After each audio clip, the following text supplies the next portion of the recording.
What is up, everybody? Welcome into another Friday AMA afternoon live stream.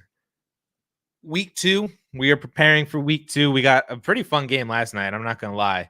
At least for, if you were a big time running back fan, James Cook, Devon Achane, Tyreek Hill, not so much. Jalen Waddle, not so much.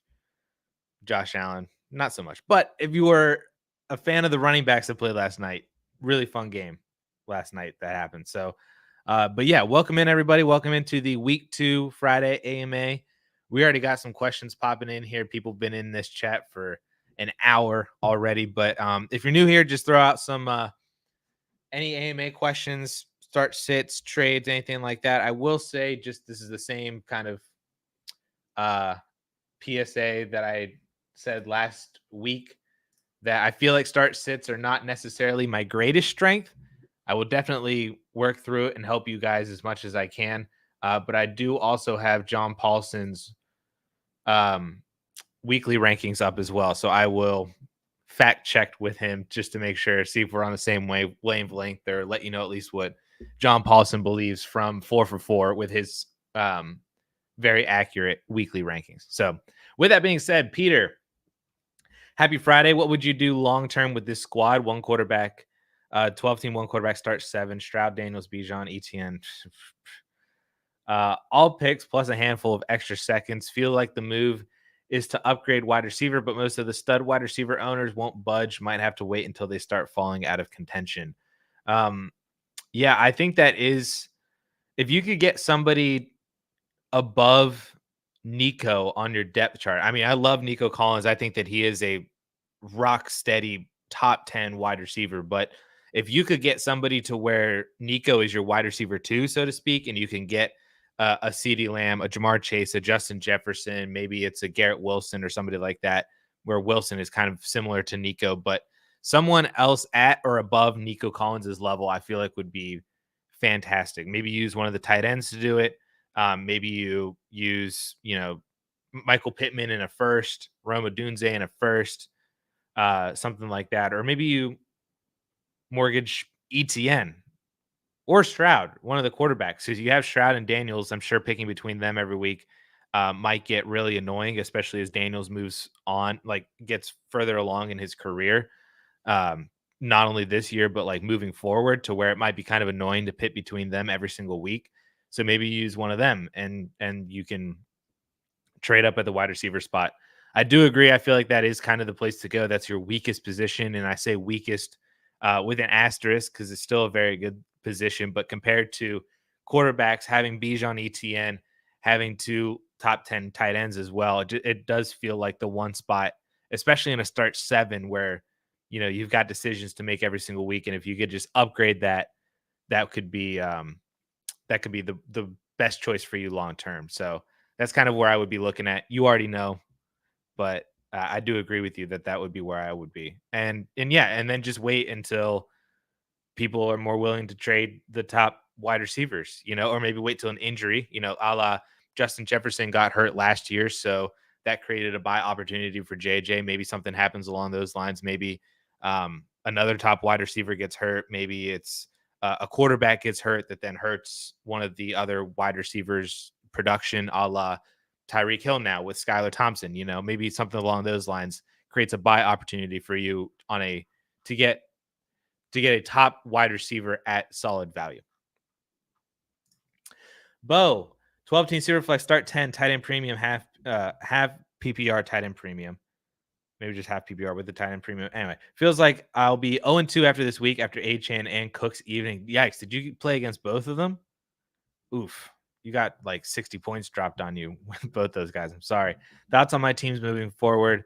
Lawrence, Baker, Darnold, Hall, Ramondre, B-Rob, Amon-Ra, Puka. Oh, yeah, with Puka being out too, that's going to hurt.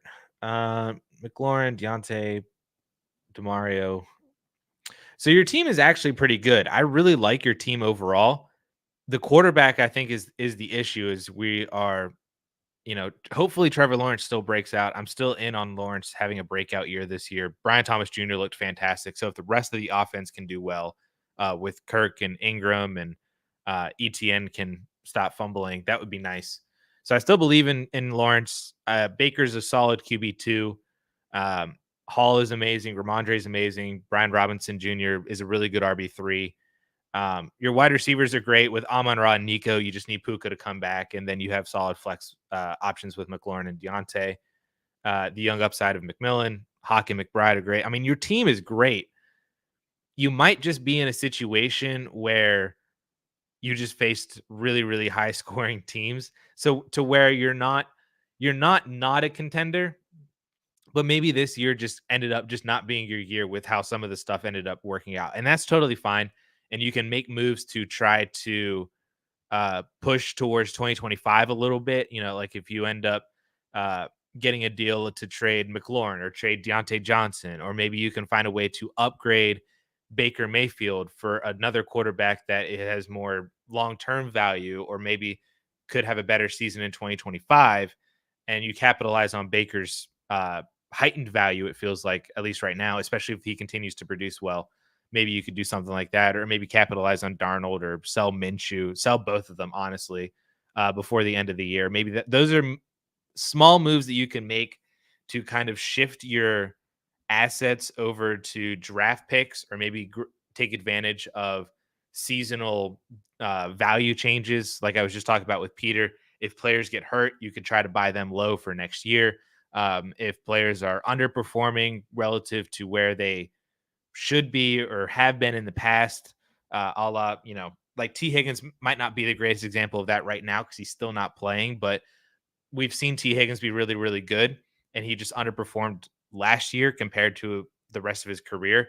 Maybe it's not T. Higgins, but maybe it's somebody along those lines that is having a down year. Maybe you could buy low on a rookie like Roma Dunze or somebody like that, or maybe buy low on somebody else.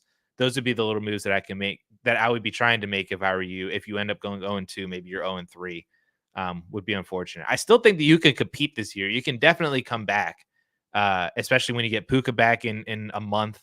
If Lawrence starts to produce well, Baker starts to produce well. I mean, your running backs are really good. Amon-Ra and Nico are great.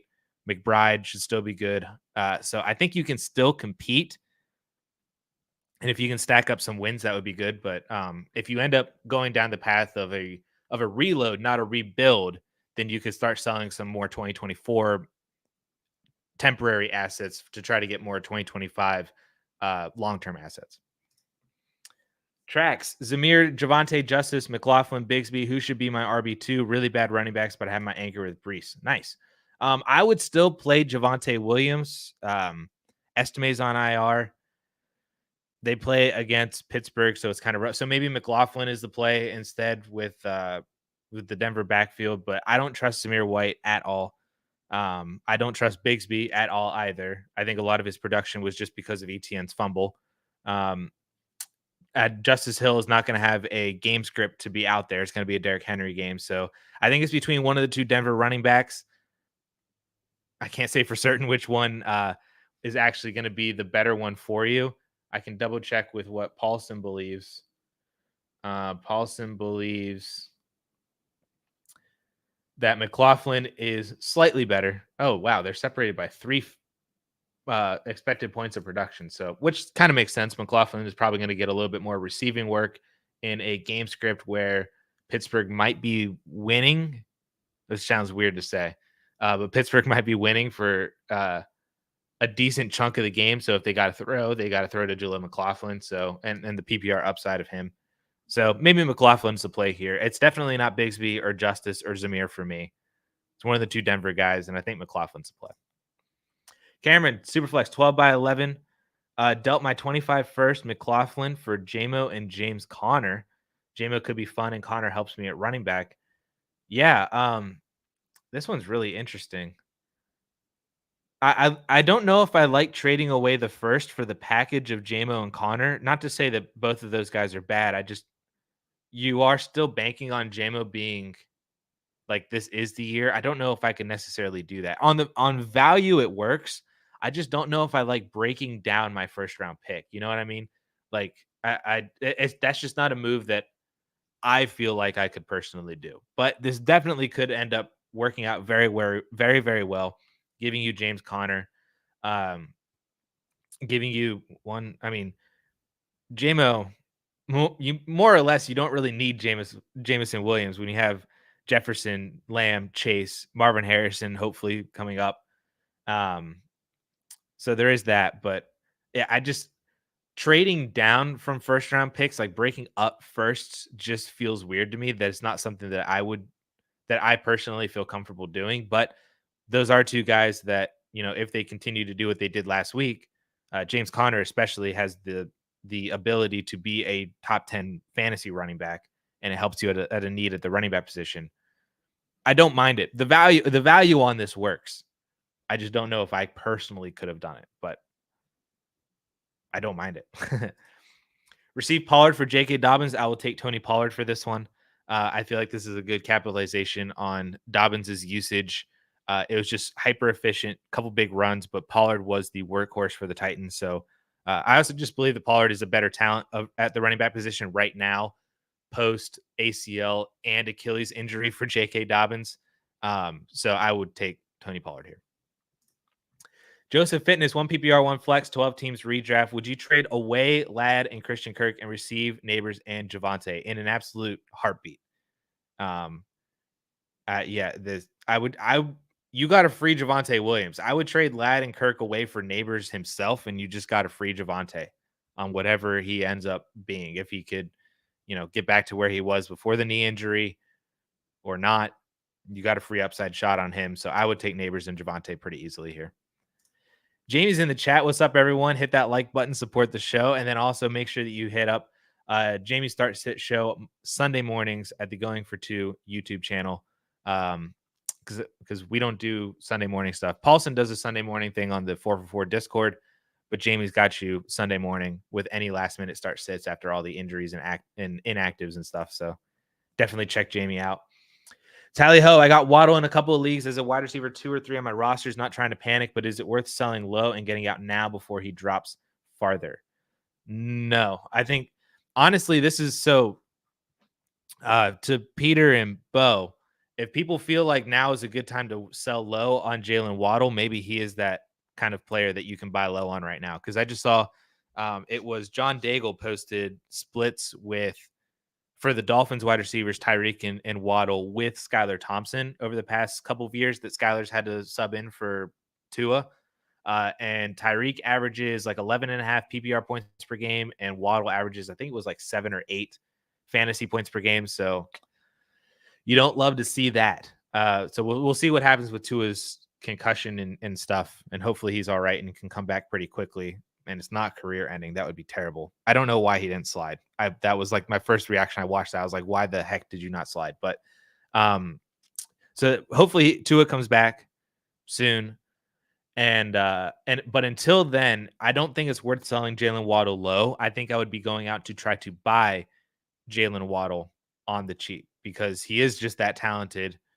And I don't think that I would try to supplement in production over him. Like if you can get like Demarcus Robinson or somebody for like a third, I would rather do that and play him over Jalen Waddle than sell Jalen Waddle for something that feels like a value loss just because of the Skylar Thompson playing.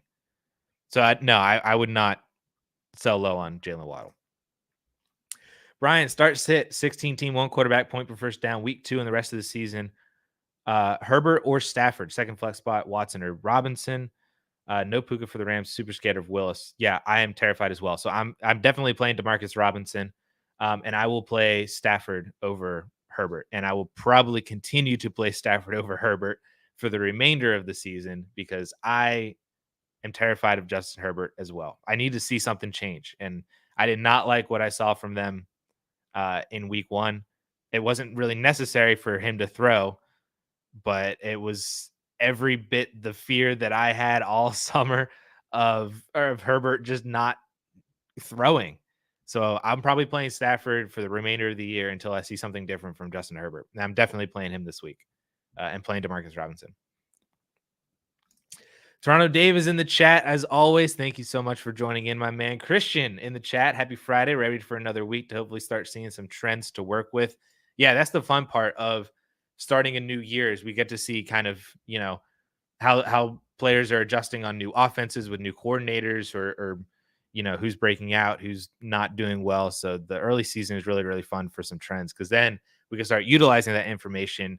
Once we get to bye weeks in October, November, we can then look towards the fantasy playoffs. It's love football, man. Would you trade London for Puka long term? I would absolutely rather have Puka Nacua than Drake London in Dynasty. So if you can make that move, and yeah, maybe Puka is a player that you could buy now, Peter and Bo, that if you can take advantage of him being on IR and trade a guy like Drake London straight up for him, I would love to do that. I'd much rather have Puka long term. Connor, what would you consider an overpay for Rashee Rice in a one quarterback league? An overpay for Rashee Rice would probably be, I think I would pay it. I would pay 2 first-round picks for Rashee Rice, but that might be considered an overpay right now. Or if you could try to pay Tank Dell and a first, Rome Odunze and a first, those might be considered overpays, but those would still be trades that I would strongly consider buying Rashee Rice for. But I think that would be, I think if you're selling Rashee Rice, I feel like all 3 of those trades I mentioned, 2 first, Dell and a first, Odunze and a first, maybe it's Pickens and a first or somebody like that. Like some other wide receiver 2 and a first round pick is probably going to be enough to, it's going to feel like enough to sell Rashee Rice. I just don't know if I just love Rashee Rice too much. So, but yeah, in terms of picks, it's probably 2 first round picks. Feels like a value overpay. Yeah. Because I think if I got offered 2 firsts and a second, I might sell Rice for that. Maybe. I would definitely sell Rice for 3 firsts, but I feel like 2 firsts is a good line. In redraft, if I package Monty and B-Rob together to upgrade my RB2 spot, who do you think I could realistically rise up and snag? I have Pacheco as my RB1 right now. I feel like you could get pretty high with 2. I mean, it depends on who's buying both of them too. Let me go into the old trade calculator for 4for4. They have a redraft trade calculator. Where is David Montgomery? There he is. My team. And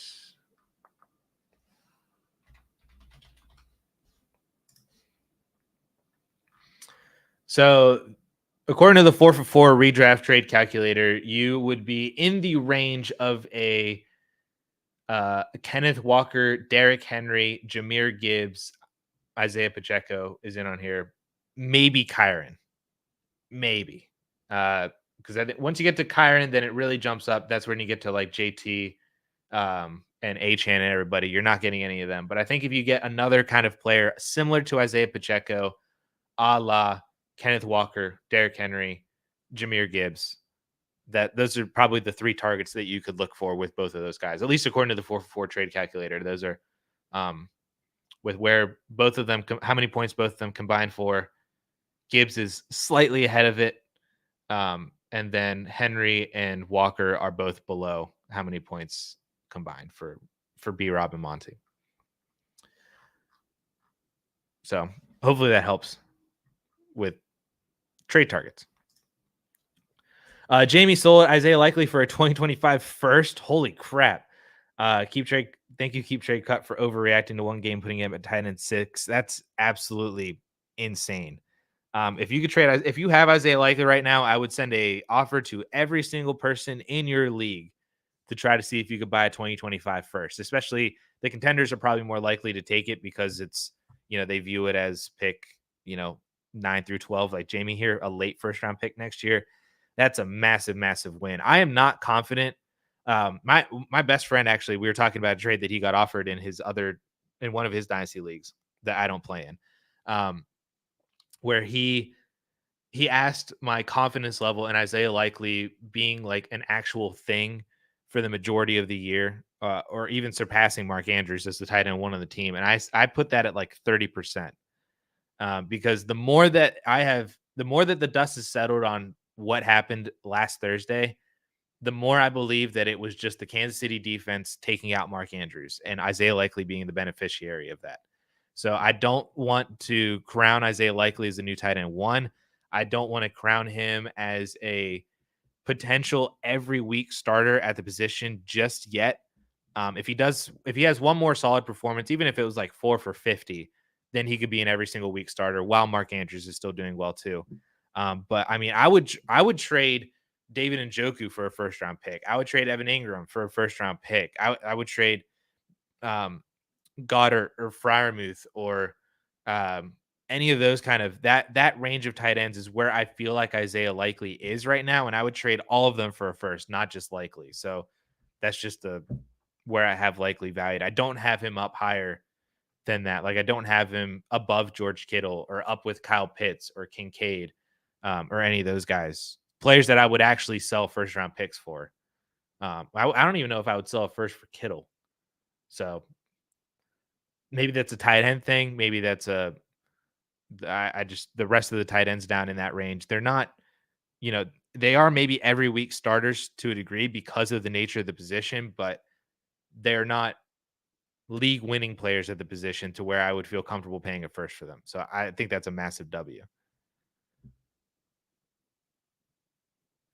The knee is not a concern for Kyler Murray, calling him all good. Thank goodness. What up, K-Mac? Christian agrees that selling a first round pick for Likely is insane. Harrison, after the Tua injury, what should I do with Jalen Waddle? So in a redraft league in Tally Ho, I don't know if your question was in a redraft. I thought of that probably about 2 minutes after I scrolled away from talking about him in Dynasty. In a redraft format, I would be all right selling low on Jalen Waddle. I just don't know what that low would be. So like if you, let me see, I'm on the trade calculator again. Where is Waddle on here? I mean, if you can flip Waddle for Rasheed, so I'm just reading off names of where Waddle is right now, and I'm going to try to see if I can draw a line for who I would not flip Waddle for. If you could flip Waddle for, I would flip him for Rice. I'd flip him for Devonta Smith. I would flip him for Devontae Adams. I don't know if I would flip him for Olave, and I don't know if I would flip him for DJ Moore. I'd probably flip him for DK Metcalf. I don't know if I'd flip him for London. I'd flip him for Michael Pittman. I'd flip him for Neighbors. I'd flip him for Pickens. I'd flip him for Godwin. But that might be it. We have really drawn a line here now because now we get into the. I don't know if I don't think I would do it for Tank Dell. I wouldn't do it for Amari because Watson is going to drag him down, and you're really just hoping that Jameis comes out. Maybe Jaden Reed, but that feels like you're just buying into the efficiency. And Jaden Reed also has a quarterback problem right now too. Maybe BTJ. But McLaurin, Flowers, Xavier Worthy. I'd rather just have the talent of Jalen Waddle and hope that Tua comes back quickly. So hopefully that helps in terms of players that I would try to flip Waddle for right now if you can. Otherwise, if not, then I wouldn't. I would probably just hold on to him and just ride it out. And like I said, try to see if you can pick up a Demarcus Robinson or, it's probably not. That's a bad example because he's probably already owned.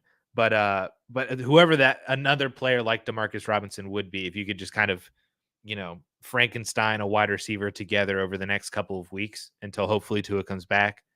That's what I would do with Waddle if you're not able to flip him for a comparable good wide receiver back.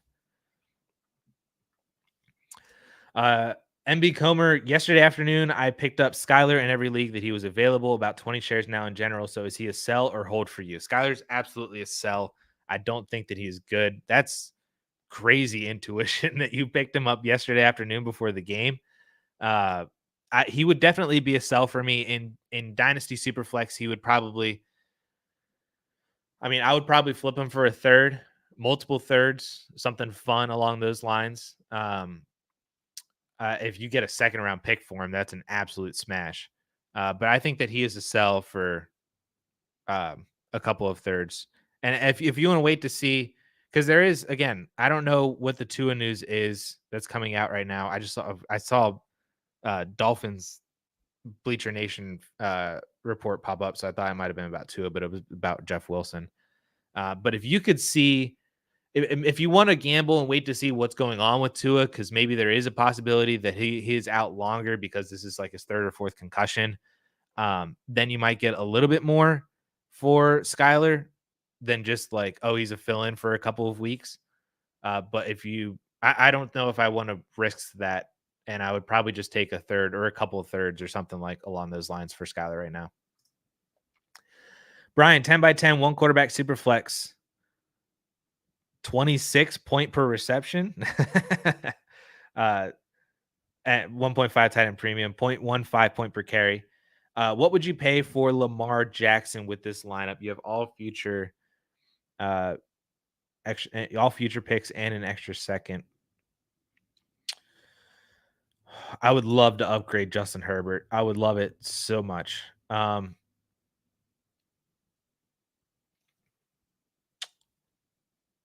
just trying to piece together a trade for you. Can you trade Herbert, Tank Dell, in a first? That was where my brain went to initially. I don't know if that's enough to get Lamar Jackson. You might honestly need to trade Herbert and Neighbors to do it. Or Herbert and Kelsey in a first, or Herbert and I don't know if any running backs are good enough for the piece to get. That would be where I would start. I would start with Herbert, Tank in a first, or Herbert, Kelsey in a first. See where that gets you, because Bauer seems like he could be a really, really fine player to just keep and hold on to as your tight end one by trading Travis Kelsey. That's up to you. Honestly, I would strongly consider Herbert and Neighbors, just because you have Neighbors as your wide receiver 4. And if you can lock down a top 5 dynasty quarterback to pair with Love and Stafford whenever Love comes back, and Stafford is a fine QB2 right now, it might be worth paying Malik Neighbors for that. But I'd probably start with Herbert, Dell in a first. See where that gets you. Jordan traded Jalen Hurts and DeAndre Swift for Josh Allen, and he put up 13 points. Hate to see it. Yeah. I'm sorry, Jordan. AJ Brown, Michael Pittman, Xavier Worthy, JSN, Jameson Williams, start 2, bench 3. Waddle was your flex. All right, so we need, based on Waddle being your flex, maybe we could shy towards some upside. AJ Brown is locked and loaded. Michael Pittman, I think, has to be a starter. And then I would start assuming that's Jameson Williams. I think it is. I would start Jameson Williams over Worthy. I'm definitely starting. JSN is one of my bench players. I am as confident in JSN being a bench player as I am AJ Brown being a start. So I guess you could play Jameson Williams over Pittman if you wanted to shoot for the upside, and maybe you think Pittman might get Jaired, or they just are winning in general because Malik Willis is that bad that maybe the game script isn't as good for them.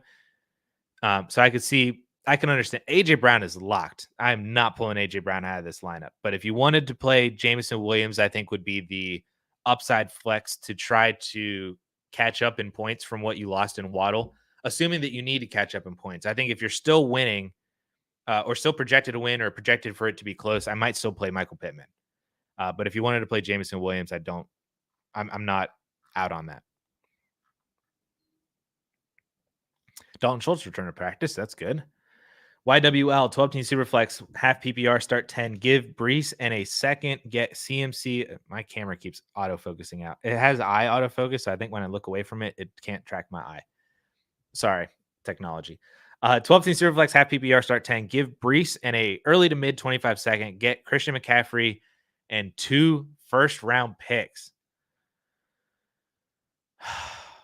Oh, my goodness.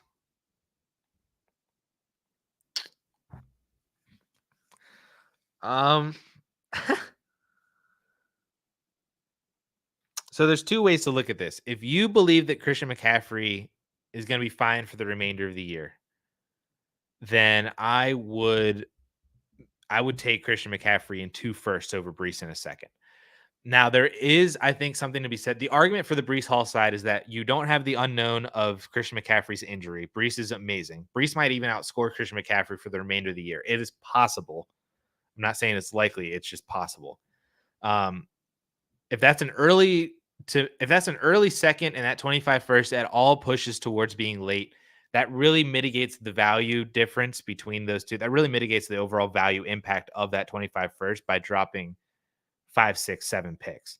And then the 2027 first is nice, but it's just so far away that I don't know if I want to deal with that to lose Brees Hall. So I think if it were me and I had Brees Hall, I would say I'd decline it and I would say fantastic offer. I thought about this long and hard, but I think I just have to keep the security of Brees Hall for now, especially if you're competing.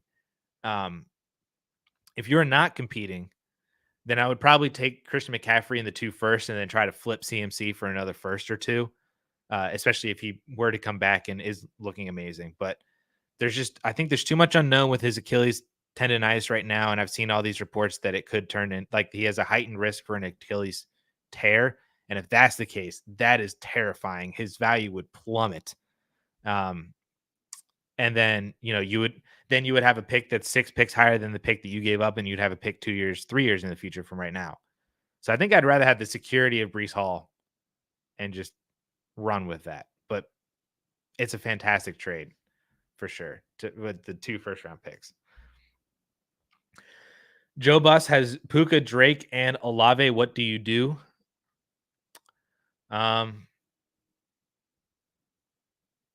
I don't know. That you hope and pray. If this was redraft, I'm sorry, you should not have taken London and Olave. I was pretty out on them. If this is Dynasty, I wanted to sell Olave anyway. Sorry, I don't mean to sound like I'm just like victory lapping this. I mean, Drake London, I will give you this hope for Drake London. For 2 years now, this is his 3rd year in the league.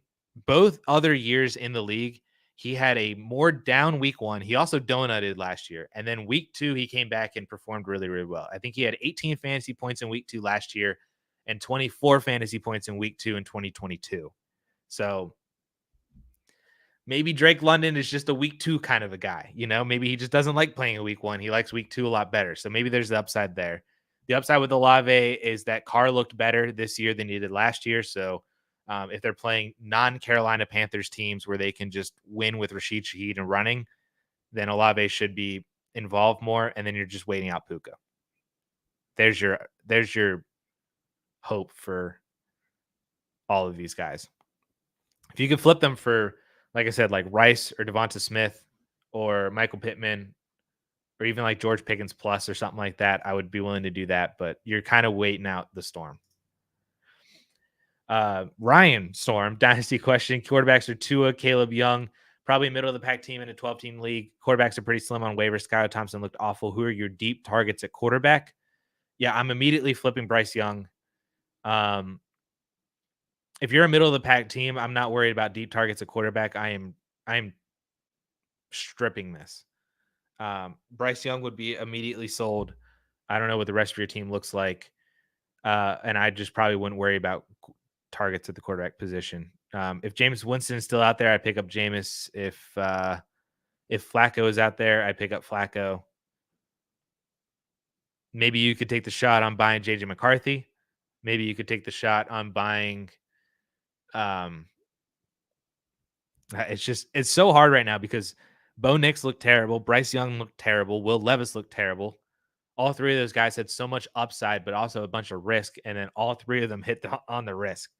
So I wish I could help you more with this. Maybe I need more context or more information. I would love to help you out on this more to figure out what we could do with your team.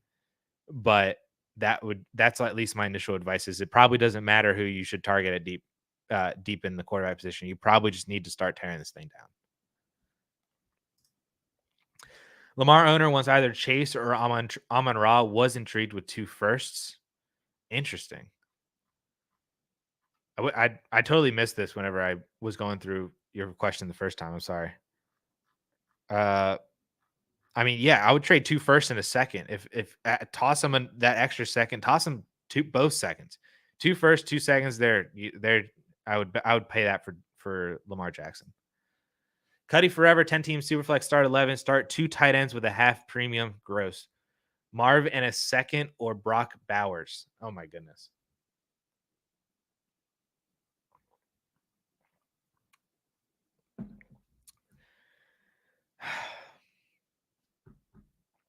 All right, I'm in. I'll take Brock Bowers.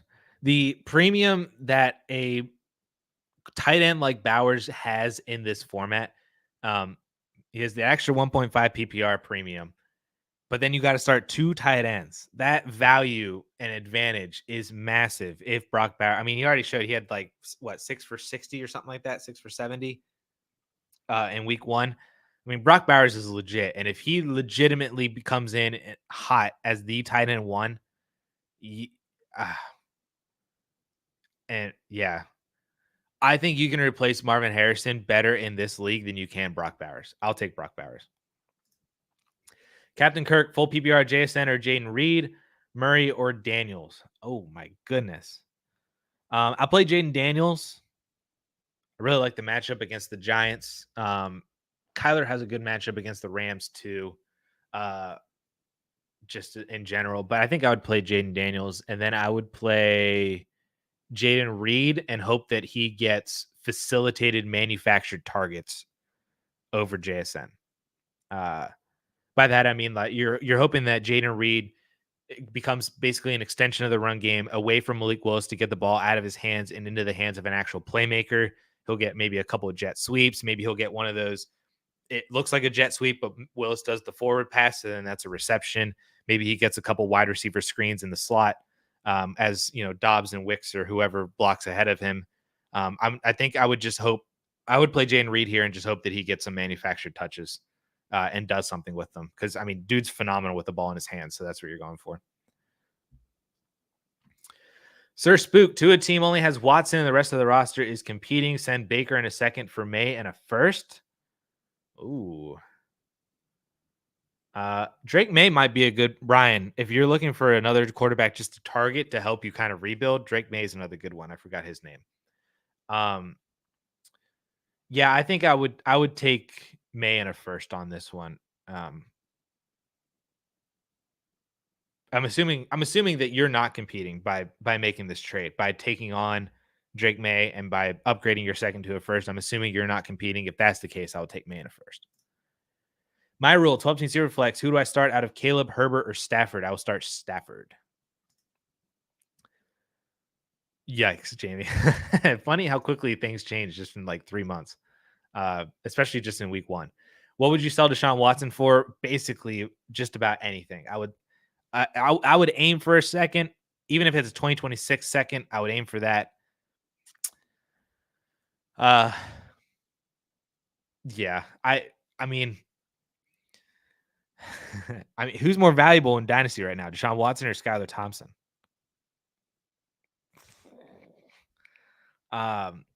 If you can get a second, a 25, 26, even a 27 second for Deshaun Watson, he is gone.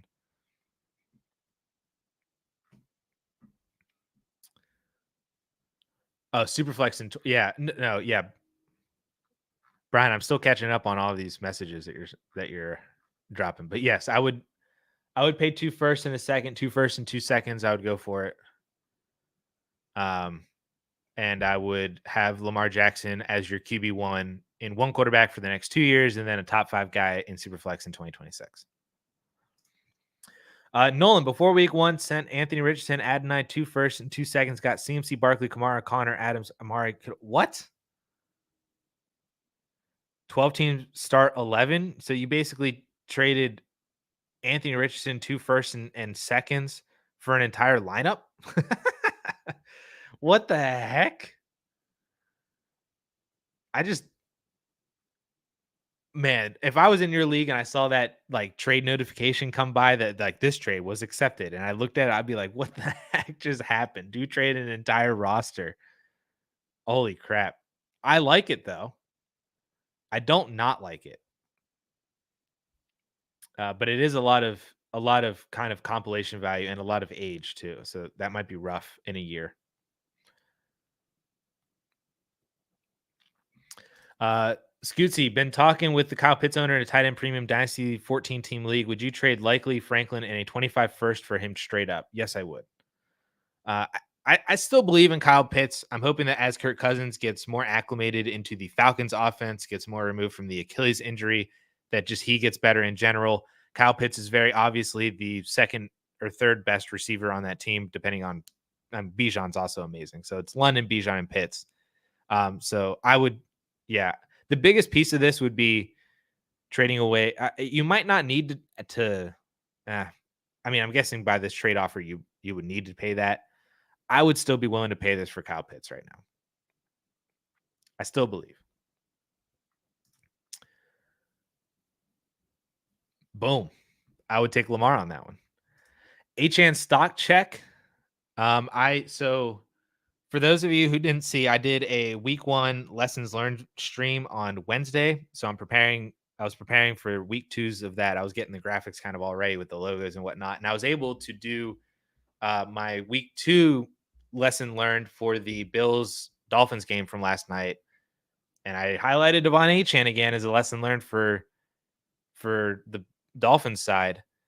And spoiler alert / hot take alert on this one. Devon Achane is a top 3 dynasty running back ahead of Jahmyr Gibbs. That's my hot take for you. So I said it. We'll see what people say about that one. Jerome, 10 team start, 11 Superflex, half PPR. Only have Lamar as legit quarterback. Achane is my Superflex. Great depth everywhere else. Stay on course or get a quarterback. I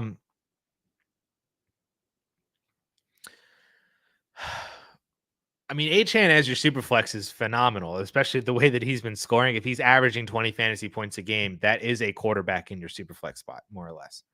I would like to see if you could trade away. Like, I would like the stability of another quarterback in there. It doesn't have to be a Lamar level one, but it could be Dak or Purdy or Goff or somebody along those lines that just kind of gives you some stability every single week with upside. So I would like it. I don't really know what the rest of your roster looks like to kind of help you out with forming a trade. I mean, I would trade Achane for Dak. I don't know if I would trade Achane for Purdy or Goff, but I would trade Achane for Dak or anybody like that, or Kyler, Daniels, Caleb. So I would like the quarterback stability, but I don't know if they're hard to get. It might not be worth it. Josh, Mason in a low 2 for Montgomery. I'm desperate for steady flex depth, and the league doesn't trade much. I would take David Montgomery here over Mason in a low 2nd. I feel like it's a pretty solid trade on both sides. If Christian McCaffrey were to miss a chunk of time, but still come back, like if McCaffrey went on short-term IR, was out for 4 weeks, but then when he came back, he played the rest of the season. I think that this would make sense on both sides. But as of right now, I think my expectation is still that McCaffrey is going to play a good majority of the year. So I would take David Montgomery over this. Would you trade likely in a 2nd for Kelsey in Dynasty? Yes, I would. If you're competing, absolutely. If you're not competing, I don't know if this necessarily makes sense. But if you're competing, I would take Travis Kelsey. Theo sold Tyreek in Hollywood for BTJ, a mid-first, and Christian Watson. I feel like you left value on the table. Although maybe not. Hollywood and Christian Watson, I would take Christian Watson, but I feel like their values are not all that dissimilar to where then trading Tyreek for BTJ in a mid-26 first. I would love for that. It just doesn't feel like enough to me for Tyreek Hill. But I mean, he hasn't been producing like Tyreek Hill. I mean, he did in week 1, but last night he didn't. And that may be an issue with Skylar Thompson, but I don't know. I mean, I love Brian Thomas Jr. Firsts are always nice, but it's 2 years out. What is Christian Watson? I still have no idea. And he has a quarterback issue as well. I don't know. I still feel like I just don't know if you got enough. I don't hate it. I just don't know if you got enough. Do you buy Joe Burrow in Dynasty because KTC has him at quarterback 10 now? He was QB7 before Sunday. Sure. I mean, if I would, Jerome, I would trade Achane for Joe Burrow if you could do that. Sure, I would buy Joe Burrow.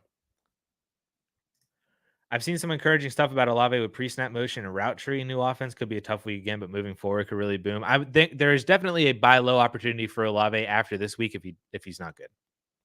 I do agree with that. Harrison, my team is quarterback. Richardson, Bijan. Who do I drop to pick up Demarcus Robinson? Good question. Shaheed. There, done, easy. Because I would hold on. I'd hold on to Zeke and Charbonnet, and I'd rather have all your other wide receivers than Demarcus Robinson. But I'd drop Shaheed for Demarcus Robinson if you don't have return yardage. Start one between Spears, Hill, and Javonte. I'm assuming that's Javonte. I'm not starting Justice Hill. I'd probably lean towards Javonte Williams for the volume, but I don't like it. Let me vet with Paulson here. He has Tyjae Spears ahead by a point and a half over Javonte, which I understand. I understand not liking Javonte. I just feel like Javonte has a safer touch floor. That might not necessarily be the greatest thing because Tyjae's touches could come in the form of receptions. And they are playing the Jets. So if they play from behind a little bit, Spears could get a little bit more usage in that regard. I'm okay playing Tyjae Spears. I just feel like Javonte has a safer touch floor. But again, if Javonte has 14 carries for 30 yards and 2 receptions for 10 yards, that's like 5 fantasy points. 6. That's 6 fantasy points. Whereas Tyjae just needs 3 receptions for 30 yards, and then there is his 6 fantasy points. So, okay, I talked myself into it. I'll take Tyjae. Jamie's wide receiver versus cornerback article came out today. Now, weren't you in on McLaurin last week, though, too? I'm watching you, Jamie. No, I agree. The Giants defense is phenomenal. Is a phenomenal matchup for Terry McLaurin. I do agree with that. As is JMO. JMO in the dome. Rinse repeat as last week, hopefully. Nico doesn't have tough matchups ever because he's a route running savant. I need to go through these questions quicker. Kevin, tempting half PPR, Superflex Dynasty, start 12. Give Worthy in a first, get Rice and James Cook. Rice and James Cook. That one's easy. Thank you for the quick question. What would it cost to get him? Okay, so secondary question. What would it cost to get him from Justin Herbert? 2 seconds. I don't know if I would pay Herbert in a first for Joe Burrow. Maybe. That one is just a bet on which one of them's talent wins out quicker over their situations right now.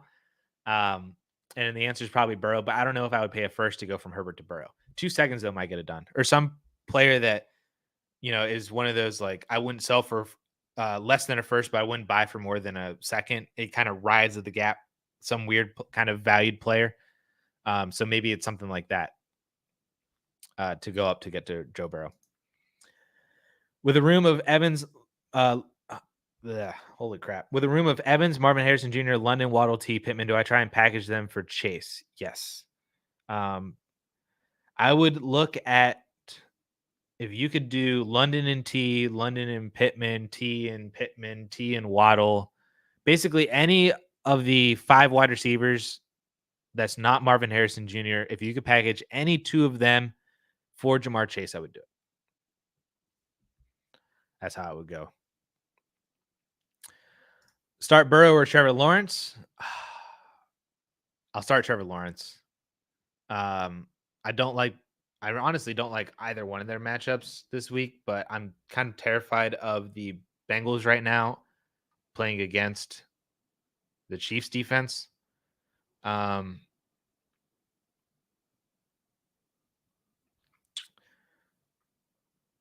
Yes, Paulson would agree with me. Paulson has Trevor Lawrence. I mean, they're basically projected for the same amount of points, but he does have Trevor Lawrence slightly ahead. Cleveland's defense is also, that's why I said I don't really like either one of them for their matchups this week, but I would go with Trevor Lawrence.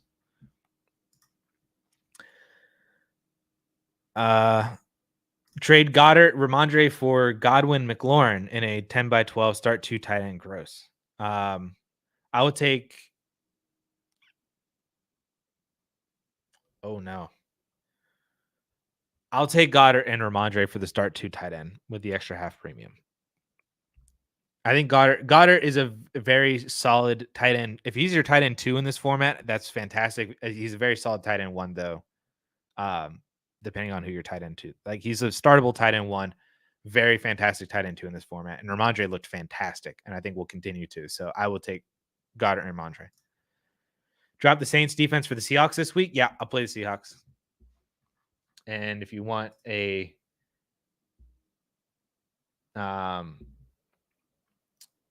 it is. Seahawks defense are the defense 12 on the week for John Paulson. The Saints defense is defense 27.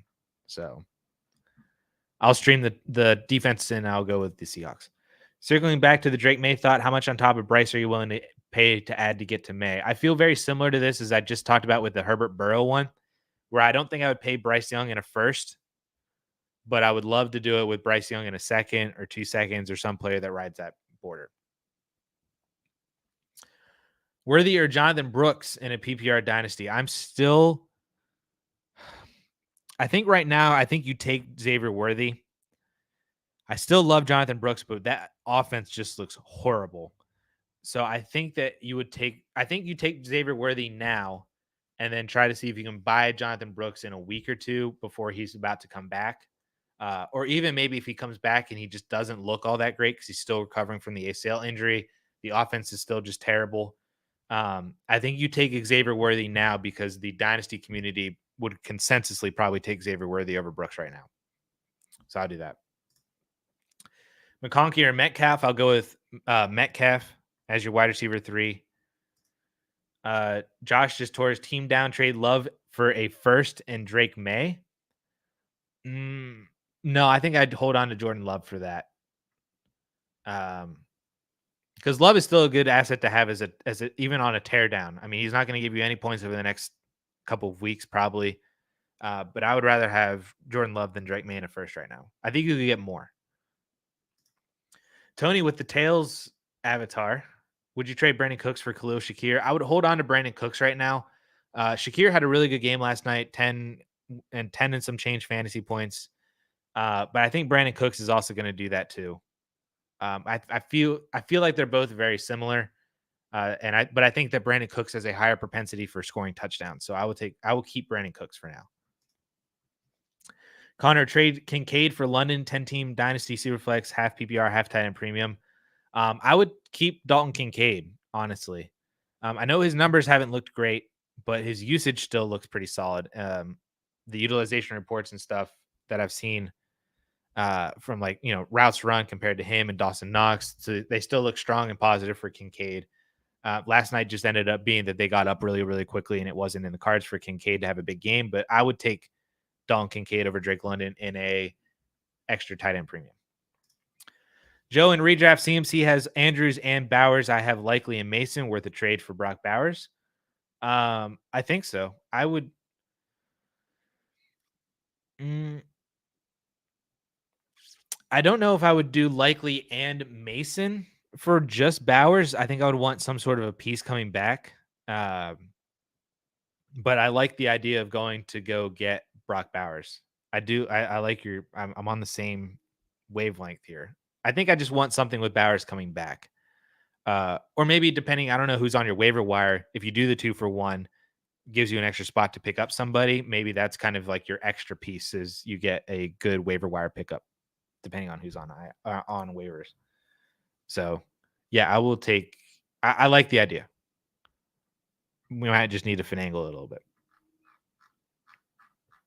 So many questions. I like to start sits though, because they're faster.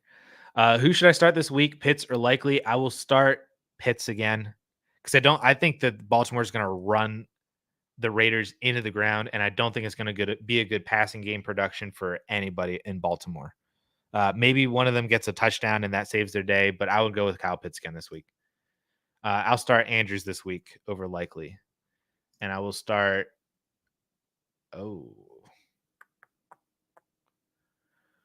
I will start in keeping with my. I don't think anybody's going to do well passing wise for the Ravens this week because of the Raiders defense, and they're just going to run that team into the ground. I will start Kobe Parkinson over Mark Andrews this week. Give it another week for Andrews to get healthy. Does Marvin Murray's relationship worry you? No, not at the current moment. I think that, it's going to take time for quarterbacks just to click in general. Maybe they just need to go to breakfast every single morning and then they can solve it. Currently, the relationship does not worry me right now. What's the panic meter on Tua? I'm concerned he might pull an Andrew Luck on us. Quite frankly, if I'm Tua or close family, that's not a real conversation. It absolutely is a real conversation. Again, he should have slid. I don't know why he didn't slide. That was so dumb. But yeah, my panic meter on Tua right now is probably like a solid 6 or 7 out of 10 in terms of career ending. Maybe I should rephrase it. So my panic meter right now is at a 3 or 4 that this injury is what makes Tua hang it up. So I'm at like a 3 out of 4 on the panic meter for that one, that it's this concussion that does it. But I'm at a 6 or a 7 that one more might just do it. And that one more, if that comes this year, which it's a higher likelihood that once you get a concussion, it's a higher likelihood you get a concussion again. That I think that we're at a 6 out of 7 that is going to be a very big conversation if it happens again, to where I could see it. I could see him pulling the plug. So yeah, I don't think this injury is the one that does it. 10 by 12 Superflex tight end premium contender traded away Carr, Parkinson, and Keaton for a 2027 second and Nick Chubb. Lee loves draft picks and already have Hurts, Watson, Darnold. Yeah, I think it's all right. I don't know if Nick Chubb. I would like to trade away from Nick Chubb. Maybe wait to see what he does whenever he comes back. But I don't know what Chubb is going to be coming off of the injury. But I think overall, the second might be the most valuable asset in this deal. So there is that. So I don't mind it. Honestly, on either side, I don't mind it. Trade away CMC at second and Russ for Puka, Lloyd, and Javon Baker. 12-team Superflex, start 11, trending towards a rebuild. Yes, I would do this. Going from CMC to Puka, I think is great. Also helps you with rebuild that you're not going to get the production of Puka. A second for Marshawn Lloyd makes sense to me, or maybe Russ for Marshawn Lloyd makes sense, and then a second for Javon Baker. The main pieces of this is CMC for Puka, and I would take Puka. So I like it. Still a ton of questions. I'm trying to run through these as fast as I can, so bear with me, guys, as we get all these. Yeah, I'm fine with that. Like I said, I think it works on both sides, but like I said, the second might be ended up being the most valuable piece. Yeah,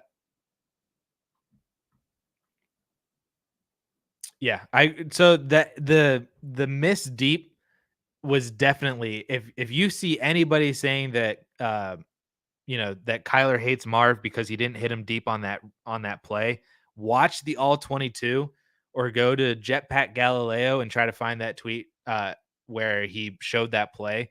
If Kyler, it would have been the greatest throw in NFL history if Kyler Murray had been able to hit Marv open at that point to where they both were on the field. When Marv's like running down the sideline with his arm up like this, where Kyler was during that play at that same time, it would have been the greatest throw in NFL history if he hit him. So there is that. Start Kenneth Walker or London at the flex. I will start Kenneth Walker. He should be good, so I'll start Kenneth Walker this week. Obviously, if he's out, then you have an easy decision, but give me Walker. Someone traded BTJ in a first for Chase in a second. Woo! Yeah, Hey man, people like BTJ. Apparently, I'm not there yet. I'm falling down the rankings of BTJ love compared to a lot of other people. I would take Chase in the second here pretty easily. What's your take on trade vetoes? Dynasty trade vetoes? Just in general, I think vetoes are dumb. So you should not be in a league that allows vetoes. If I think that people over inflate how often collusion actually happens, which is the number one reason why people say that they should have a veto is to prevent collusion. And I think that you overthink how often collusion actually happens. If a trade is, you could have some sort of a rule in your dynasty league to where maybe you pick a trade calculator that everybody's like good with using, whether that's ours at DLF, whether that's KTC, Dynasty Trade Calculator, Dynasty Daddy, whatever have you. Just if you pick one trade calculator and you say that any trade that one side is double the value of the other side, or maybe 2.5x the other side, automatically gets vetoed out. Nobody can do that. That's just like an easy way to check everything. But anything that's within those parameters, so even if one side is, 1.5x the other, that's allowed. Or if it's 2x the other side and your baseline is 2.5x, that's allowed. You can't do anything about it. Now, obviously, I feel like again, collusion happens a lot less than people think, and I feel like it'd be pretty obvious to see collusion. If you are paying attention to your league. Now, if there are bad trades, I would allow it, or you can investigate into see if it was collusion. Maybe it's just somebody just doesn't know dynasty value, and that's totally fine. That is, I would rather have that as a learning moment, and maybe you can decide as a league, hey, this isn't good for the league. We'll just turn that back because this guy doesn't know he's new to dynasty. And then maybe that's a learning moment, or maybe it's just a learning moment that would just say, hey, man, like, tough luck, but you made the deal and that wasn't good dynasty value. That wasn't a good trade. And now you won't do it again. So I think there's both sides of it, but I would not play in a league where every single trade allows the league to vote on it. And if 6 or 7 out of the 12 people vote no to that trade just because they don't like it, then the trade is vetoed and it doesn't happen. I think that is insanely stupid. It's like one of the worst rules in any league.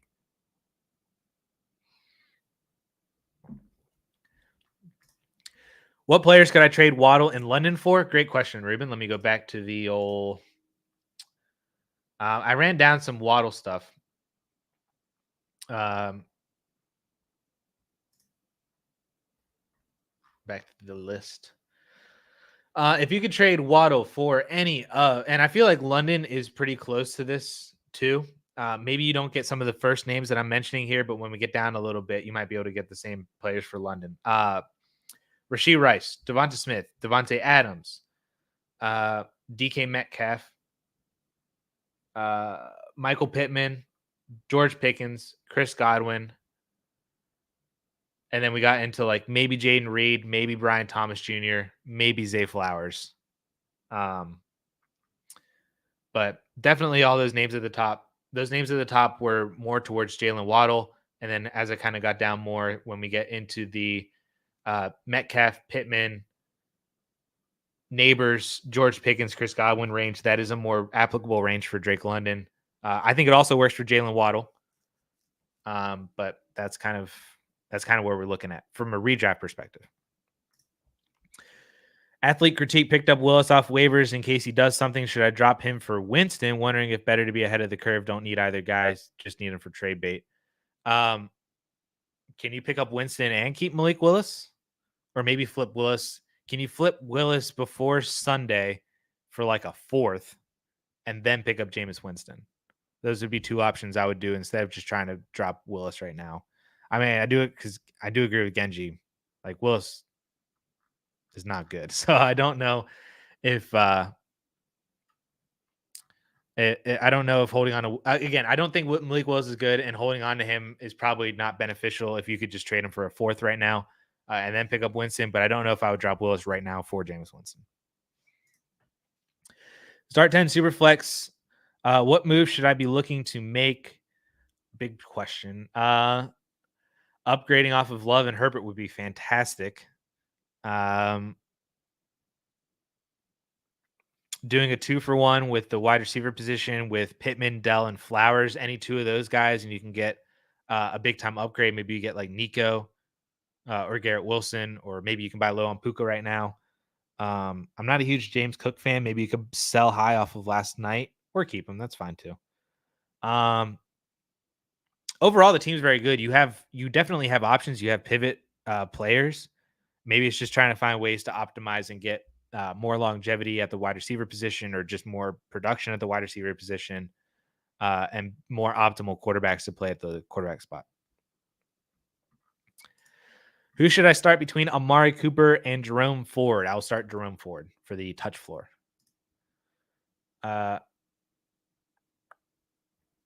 12 by 11 rebuild Lamb and Mason or Caleb in a 25 first. I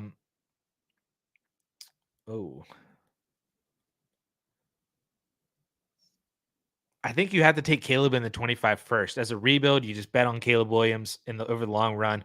A first over Jordan Mason is fantastic as well. So I'll take Caleb in the first. Start Worthy or Pittman this week. I want Michael Pittman. I understand the Xavier Worthy love, but he had like 3 targets on Thursday. He just happened to score multiple times. Backing it up with John Paulson's rankings, he has Michael Pittman as the wide receiver 21, and he has Xavier Worthy as the wide receiver 30, as a difference of a point, almost a point and a half. So Paulson agrees with me to play Michael Pittman. Now, if you're like completely swinging for upside because you got Achane or cooked last night, then I could understand going for Xavier Worthy's upside. But I don't know. I don't think I would play Worthy just yet over a guy like Michael Pittman who could legitimately see like 8 to 10 targets that I don't think Worthy is going to be able to get yet. Especially because Worthy, the Chiefs might just flat out destroy the Bengals too. This is another game where I could see Pacheco being hardcore, just like I was with Derrick Henry and the Ravens. So it might not be a Worthy level game for them to be passing a bunch either. So I'll play Pittman. Trading the Tua owner Baker Zamir in a third for 2 other pieces. Who should I ask for between Chase Brown, Sharps, Myers, and Christian Watson? Trading Baker Zamir.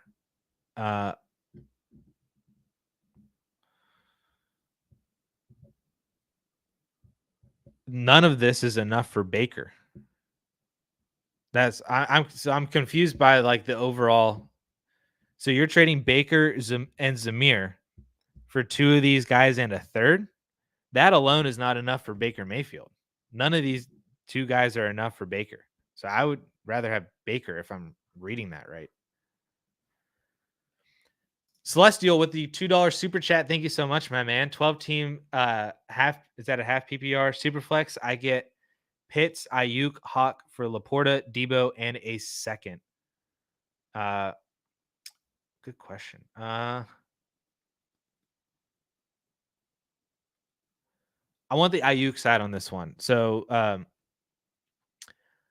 taking Ayuk over Debo and a second, and I will take the 2 tight ends in Pitts and Hawkinson over Laporta, because I think you could probably do a little bit more with both of them individually. Maybe keep one and trade the other, or trade both. Yeah, I'll give me the Pitts, Ayuk, and Hawkinson side on this one. It's pretty close. It's not like it's not a bad deal whatsoever. I think I slightly prefer Ayuk on this one. I still like Kyle Pitts. TJ Hawkinson would be nice whenever he comes back, as whatever that asset becomes. Trading off of the age of Debo Samuel, a second's a kind of whatever. So give me the Ayuk side on this. Oh, Michael Pittman. Thank you for the clarification. Even better. I would take Michael Pittman. I would take Michael Pittman over Kyle Pitts. So even better. So I will take the Michael Pittman and Ayuk side on this one. I like that even more. Ayuk over Debo in the second. Pittman and Laporta are pretty close. You get a free Hawkinson. Boom.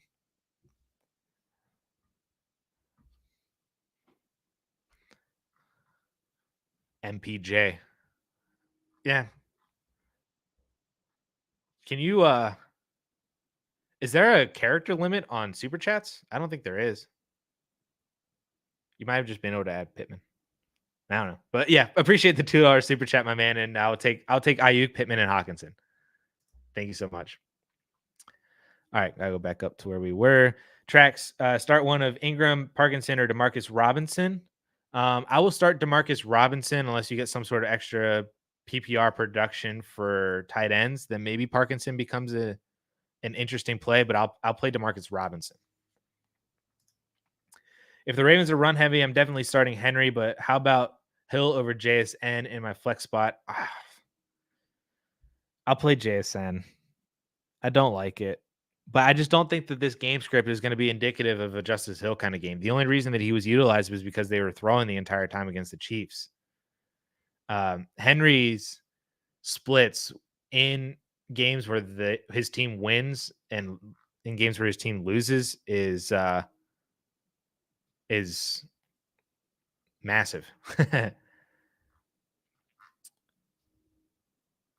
So I'll play JSN and then tracks with the extra half PPR tight end premium. So PPR at 1.5 tight end premium.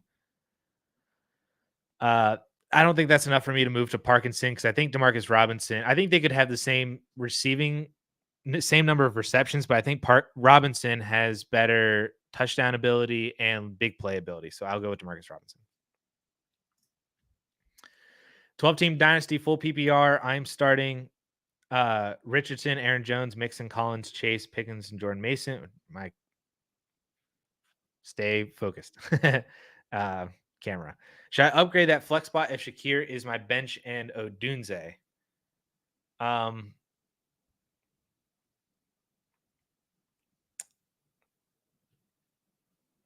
mean, yeah, like you're waiting basically for Odunze to hit, which means he first needs to get healthy to then actually play. So you're just waiting it out. I don't think if Jordan Mason is the starter this week, I think he's a very strong play. Shakir is a fine flex play when Christian McCaffrey comes back. I would probably try to see if you could upgrade for, maybe another Aaron Jones or Joe Mixon level running back. Maybe it's like Brian Robinson. Maybe it's David Montgomery. Maybe it's you pay a little bit more, you get to Ramondre Stevenson or something like that. I wouldn't mind trading and upgrading it. It just depends on what you're able to do and what other pieces that you have and what the ultimate trade is that you end up doing. Harrison, with Evans, Waddle, Metcalf, Pickens, Shaheed, and a 3 wide receiver, 1 flex, do you think it's even necessary to pick up Demarcus Robinson in panic because of Waddle Tua? Well, I would pick up Demarcus Robinson over Shaheed. I'd rather have Robinson over the next 4 weeks with Puka out than Shaheed. So, yep. What is a realistic timetable for CMC's return? Would you do Alvin and Waddle for CMC and London? Honestly, I have no idea what's going on with Christian McCaffrey. He's saying that his mentality is that he's going to play this week. Shanahan said like 3 days ago that it was a long shot for him to play this week. I could not sit here and tell you with any sort of confidence what CMC's return looks like. If I was betting, I think CMC is out this week, and I think that he plays next week. That's my personal viewpoint on it, but I have like no confidence behind that whatsoever.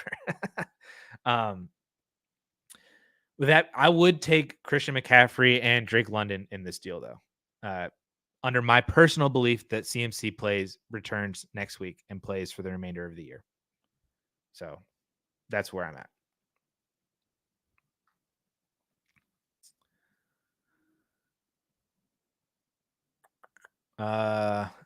Veto decision. There are more clueless owners than there are actual collusion. I would agree with that. I also agree with this. The trade vetoes are a form of collusion. This is a fantastic way. I never even considered this. Teams can stop good trades just so those teams don't get better. Vetoes let competing teams block other competing teams from getting better. See, that in and of itself is collusion, especially if you get people in the back end like, hey, like, vote down this trade. This trade's dumb. It's stupid. It's terrible, blah, blah. I agree. I really like the idea that trade vetoes are a form of collusion. I like that a lot. I panicked yesterday with Achane being a GTD, sent a 27 competitive first for Brian Robinson. Is it a terrible move? No, I don't think that's a terrible move. I would definitely take the first over Brian Robinson, but I don't think it was a terrible move. Now, the quote unquote terrible move might have been, did you sit Achane for Brian Robinson? Because now you might have an L this week. But that's not a terrible move, so to speak. I mean, I would take the first, but it's pretty close with B-Rob because I'm a big B-Rob believer too. I think that as the season goes on, he separates himself more and more from Austin Eckler.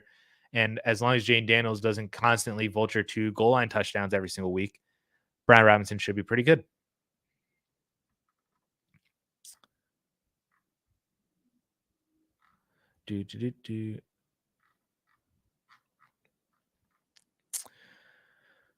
Instead of vetoes, I recently heard a rule where the league gets 24 hours to make a better offer on an accepted trade. People should be shopping their players regardless, but I kind of like this. Yeah, I made a video. This might have been like 2 years ago. I made a video on like interesting rules that you could throw into your league to make it like doesn't seem, not bland, I think is a bad word, but just doesn't seem as like, oh, it's a 12-team Superflex start 9 dynasty. But like, how can you integrate some different rules to kind of spice things up?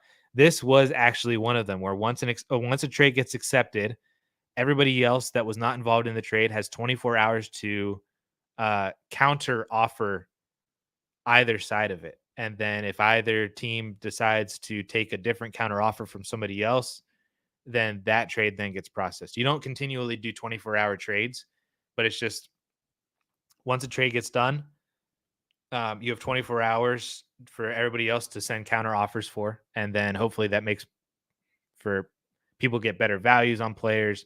Because then you get the whole like, that's one of my least favorite things in like league checks. Whenever you send you get a deal done where you traded Kyler Murray for a first round pick, and then somebody comes out and been like, oh, I would have traded way more for Kyler Murray.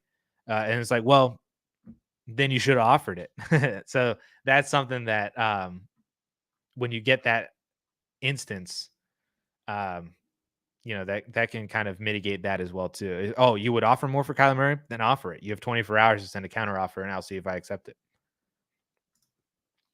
Eric, 12-team start, 10 PPR, Superflex, half tight end premium trade Bryce Young for anything I can get at this point. A second, what's the bottom value? He's my third quarterback. Yeah, I would not trade Bryce Young for less than a second, but I would trade Bryce Young for a second. I have seen that it is still possible. I'm not saying it's probable, but it's possible to still potentially get a first round pick for Bryce Young. There was somebody in the comments that we were talking about it just a couple of days ago. It was the comments on Justin's 5 moves to make from this week that dropped Tuesday. Somebody asked about what's the panic meter on Bryce Young. And I said it's pretty high, that I would try to trade for a second. And then somebody commented that and said that they got offered Bryce for a first and a third. Or they got offered a first and a third for Bryce Young. And I said you should accept that. So, and they did. They traded Bryce Young for a first and a third. So it's still possible to get a first round pick for Bryce Young, which I would absolutely smash accept that.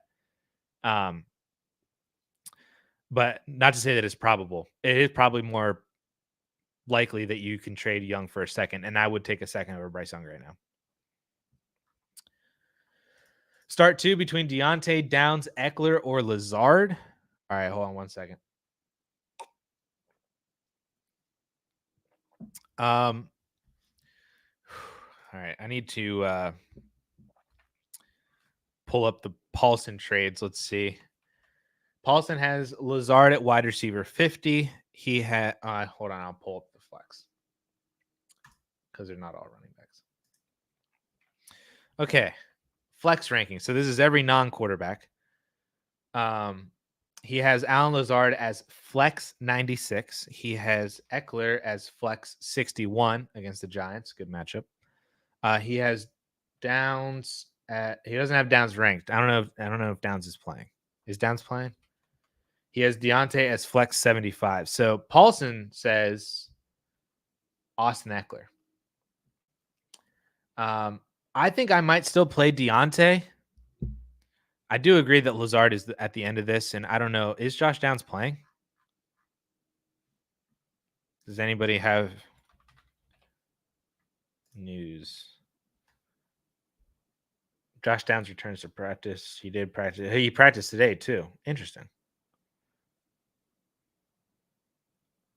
All right, so he might play. I don't think I would play Josh Downs immediately first week off the injury. Me personally, I would play Deontay and Eckler, and that's how I would go about it.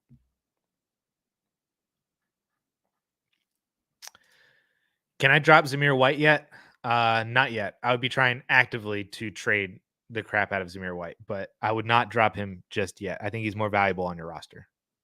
Let me rephrase that. He's more valuable on somebody else's roster, in where you have traded him away.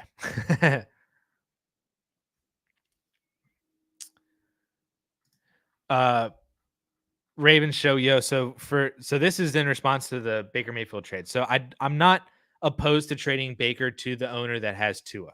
And I don't disagree with you saying like, oh, is this a one quarterback league? Because then that could be the difference that I'm not seeing. I am in Superflex mode. I had in my brain the Superflex toggle was on, and if I switch it to one quarterback, then I understand this way more. So I apologize for that. That this is in a one quarterback league. Okay, so toggle my brain over to one quarterback mode because it just defaults to Superflex. I am in on this trade now. Okay, so Baker and Zamir, what two pieces would you want out of these guys? I would want Zach Charbonnet and Christian Watson. If you could trade Baker and Zamir for Charbonnet and Watson and a third, then I'm on board with that. I like that.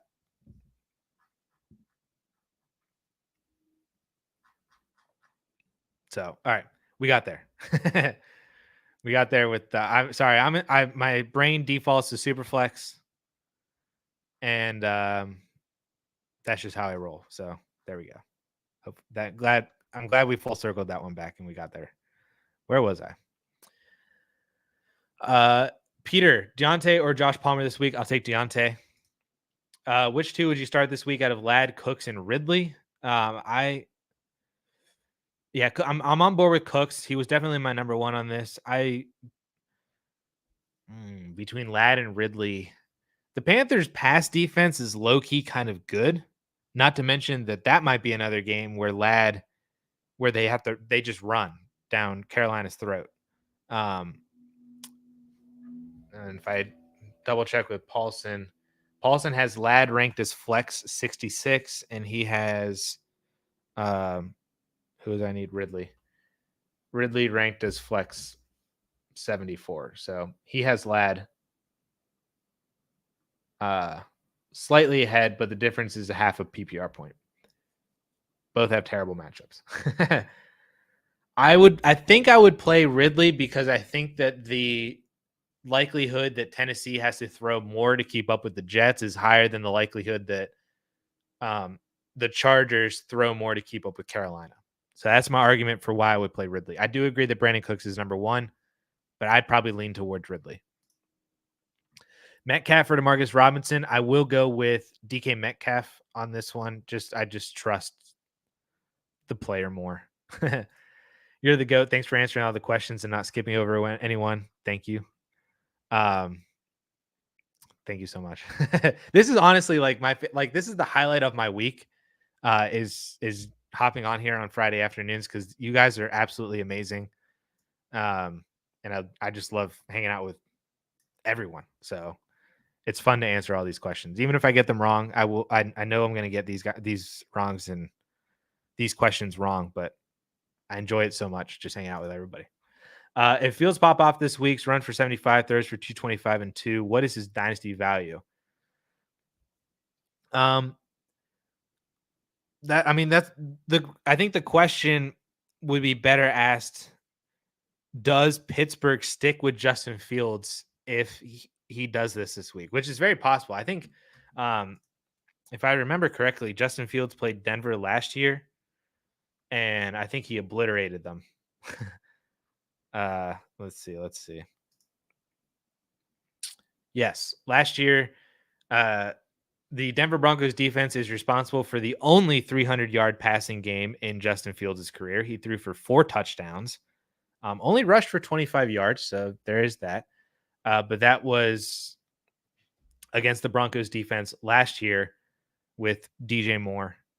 And I don't think they really had a run game that game. I don't think they did. Herbert rushed for 100. But he threw 2 touchdowns to Cole Kmet, threw a touchdown to DJ Moore went 8 for 130 and 1, and then threw a touchdown to Khalil Herbert.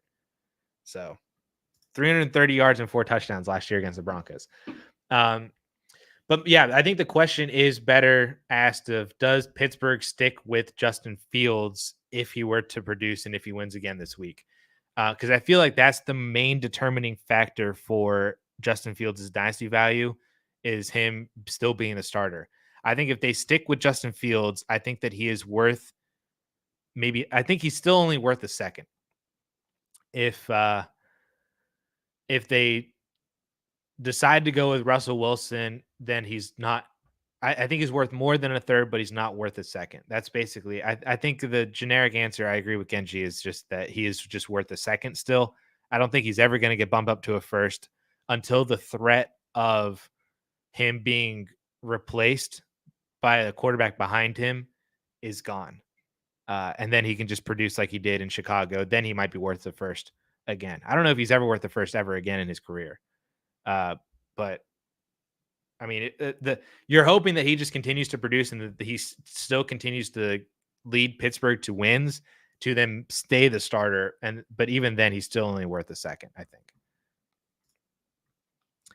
Wilson, 1 quarterback dynasty, no PPR. I just traded a 25 first, ETN and Kyler Murray for Amon-Ra St. Brown. All right, 1 quarterback, toggle that back over. The fact that you had all 3 of those quarterbacks in a 1 quarterback league is still phenomenal, though. This doesn't feel like, I mean, maybe reset. You probably aren't able to buy low on Amon-Ra St. Brown after what happened in week 1. So, and this is definitely not a buy low, but what this probably is that the Amon-Ra manager probably saw Amon-Ra's stats, slightly got worried, saw Jameson Williams' stats, slightly got worried, and thought maybe Amon-Ra is a good guy to sell off of right now if you can get the proper value for him. And I think that this is the proper value for Amon-Ra. And I would pay this for Amon-Ra, and it's also a pretty good deal to sell him, I think, depending on where that first ultimately ends up. But I like it. I would buy Amon-Ra for this. Would you buy low on Levis after the bad week 1 in Dynasty? I might. I probably would give it this week because they play against the Jets, and the Jets defense is also really rough. If they shut, like with Hopkins still hurt, and if they shut down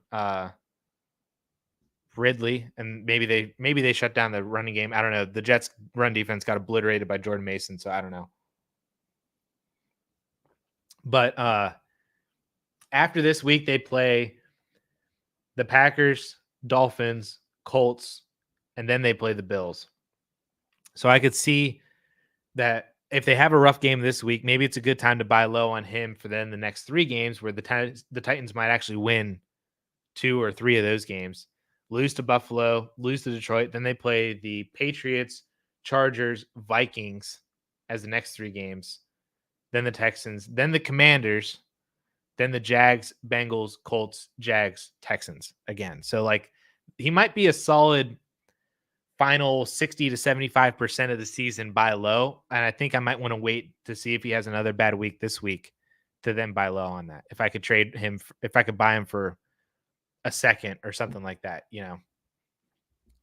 So I'll give it 1 more week and then I'll buy low on him. Who would you rather have in Dynasty, Murray or Burrow? Murray. I've rather had Kyler Murray in Dynasty all year long because Murray, I think, offers more upside from a fantasy perspective. I think that he's had better fantasy production consistently over the course of his career than Joe Burrow has.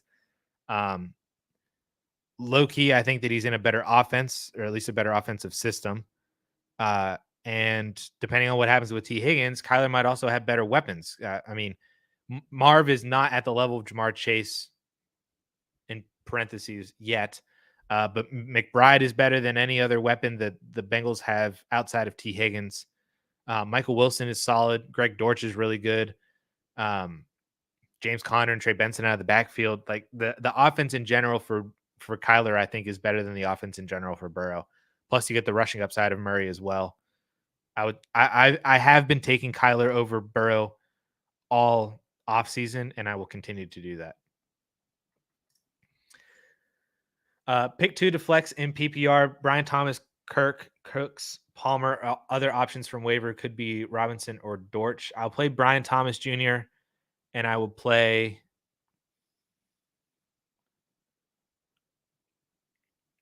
Ooh. My camera needs to figure out what the heck it's doing. I want to drop Josh Palmer for Demarcus Robinson. And do I play BTJ and Robinson? What say you, Paulson? I'm going through. Brian Thomas Jr. is ranked as the flex 71. Kirk is ranked as the flex 76. Cooks is ranked as the flex 92. Palmer is ranked as the flex 96. Robinson, not Bijan, not Brian. Robinson is the flex 84, so he's ahead of Palmer. Dortch is the flex 113, so he's last on the list. So, I mean, based on Paulson, my initial thought was just to stick with BTJ and Kirk. If you don't want to play both Jaguars receivers, then I would drop Josh Palmer for Demarcus Robinson, and I would play Demarcus Robinson. Do you have a day job? If so, would you want to be a full fantasy dynasty analyst if our support afforded you to? I actually do this full time. I'm hired full time by the Betsperts, by the Betsperts Group company, by Betsperts. Betsperts is the umbrella overhead that owns DLF 4for4, Betsperts himself, and Betsperts Golf, and then Bleacher Nation, and they also had the Fantasy Life app, but then the Fantasy Life app turned into Bleacher Nation Fantasy, so they kind of absorbed both of those. So this is my full-time job, which is freaking phenomenal. It is so much fun. It's been my dream of mine to be able to do this full time. And I got the ability to do this full time last spring. So this is my second full time season for the fantasy season. And then whenever we hit rookie season, that will be 2 years then doing this full time. So, but your guys' support is massively appreciated. It's one of the reasons why I can continue to do this and why, Betsperts will continue to give me my job with your guys' support. So thank you guys so much for everything. Would you trade Waddle likely for Marvin Harrison Jr. and Parkinson? I have Ferguson benched while he is questionable. Yes, I think I would. I like buying low on Marvin Harrison Jr. for this, especially with this is in a redraft, I'm assuming. So I like to buy low on Marvin Harrison Jr. and then likely in Parkinson. I think are both. Parkinson's a really good play with Puka out for the next month. So I'll take Marvin and Parkinson in.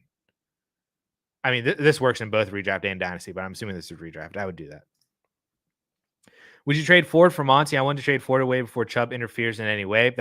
Was my exact, like when my brain read, would you trade Ford for Monty? I said yes, because I want to trade off of Jerome Ford. Then you literally just said it for the rest of it. So, yep, I will take David Montgomery over Jerome Ford.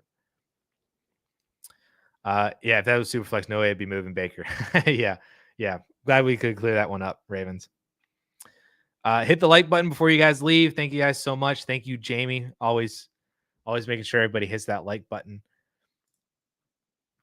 Zamir or Chase Brown? The answer is Zamir White, but I don't want either one of these two guys. Zamir at least is going to get the touches that Chase Brown is not. So I would take Zamir, and I would try to trade him for a better running back, better than Chase Brown, for sure.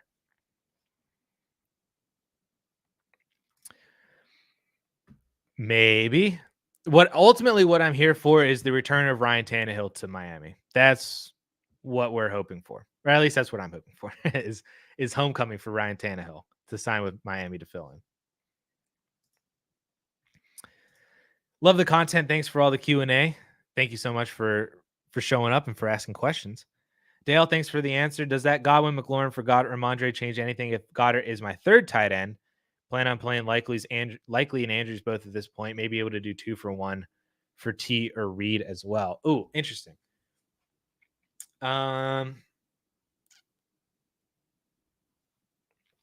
Yeah, I was already on the fence with it, but my assumption was that Goddard would be a starter. But if you're going to play Andrews and Likely, Goddard might be just as good of a start as Likely, though, if you don't want to invest yourself totally into the Ravens tight end game. So there is that. I like Ramondre a lot. I like Godwin a lot, though, too.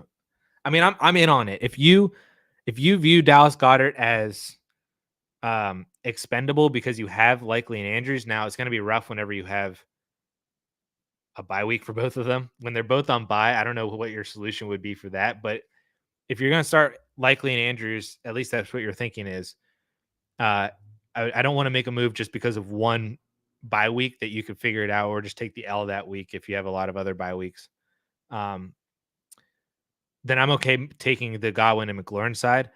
I still just don't know what if instead of Goddard it was Likely and Ramondre, and maybe you got something better than McLaurin. Is that possible? My camera needs to figure out what the heck it's doing. Because if it's possible, maybe there's a little maneuvering that you could do here to where you could do Likely and Ramondre Stevenson for Godwin and something better than Terry McLaurin. If he values Isaiah Likely more. Maybe he doesn't view Likely as being on the table. Yeah, I think that might be possible. Just like Taz, not sure how I ended up with a team with Thielen, Deontay, Neighbors, Wandale, CD, Cooks. Not really sure what to look for in deals here. I'd argue this is a competing team, but don't have a third quarterback at the moment. All right. Start 10 Superflex. Well, having CD Lamb and Malik Neighbors is definitely good. Buying low on Brandon Cooks, if you ended up buying low this offseason, I like that. Buying low on Wandale, I like that. Like, I'm not opposed to having multiple players on the same team. Thielen and Deontay are pretty rough. I would probably try to just trade Thielen for a third, and maybe you could trade Deontay for a second, and that just solves that. Because the argument there is that if you are having a hard time trading Deontay Johnson, but you get somebody to trade to buy Deontay for a second, more people would want that second rounder than they would Deontay Johnson. So that would maybe allow you to upgrade easier with player X plus Deontay does not equal player Y, but player X plus a second would equal player Y. But somebody else valued Deontay as a second. So that does hopefully you caught my drift. So that might be something that you want to try to explore. Just get whatever you can for Thielen, trade Deontay for a second, use that second to upgrade somewhere else. That's not a bad idea. You could do the same with Wandale. You could do the same with Cooks. I just like both those guys.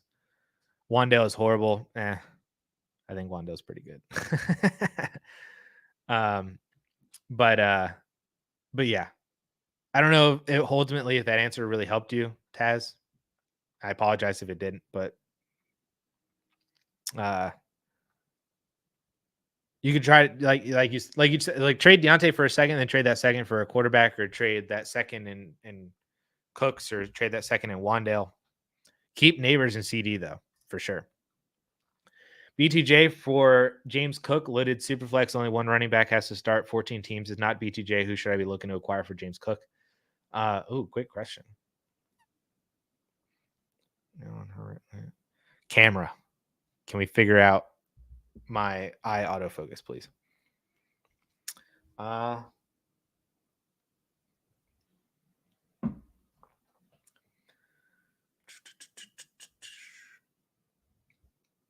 In Dynasty, I'm on board with taking I'm on board with trading James Cook for Brian Thomas Jr. in Dynasty. If this is redraft, maybe you could probably get more.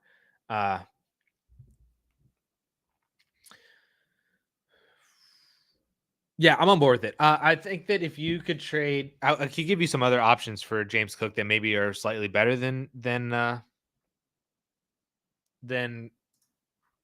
Brian Thomas Jr. I say slightly because BTJ is fantastic.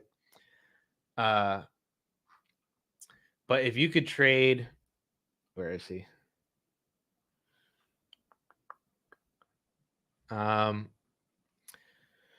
Well, the first name right next to James Cook in ADP is Rashee Rice. I doubt that's the case because that's with Rashee Rice being the wide receiver 32, and there's no way he's still the 32. I would take Brian Thomas Jr. I would take, Metcalf or Pickens. Those are some other names.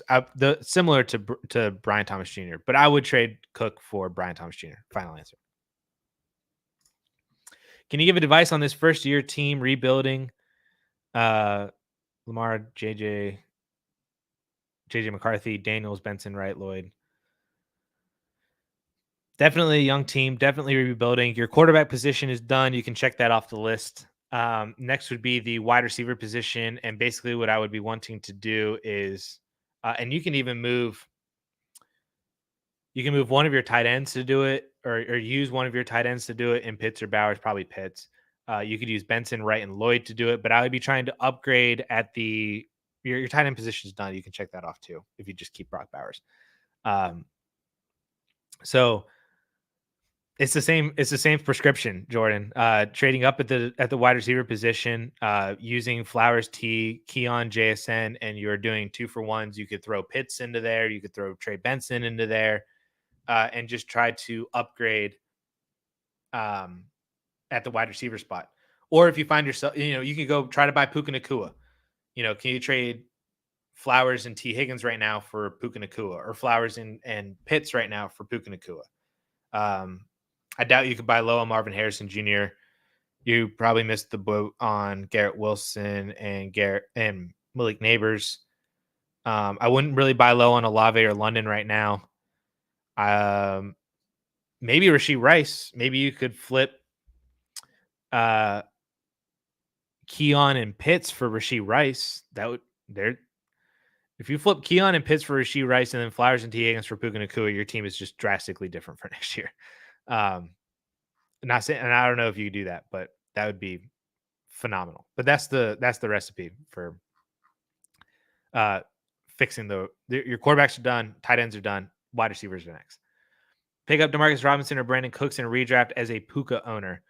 I would love to pick up both. I think I would pick up Demarcus Robinson this week, see what happens, because I think that Brandon Cooks will probably still be on waiver wires next week.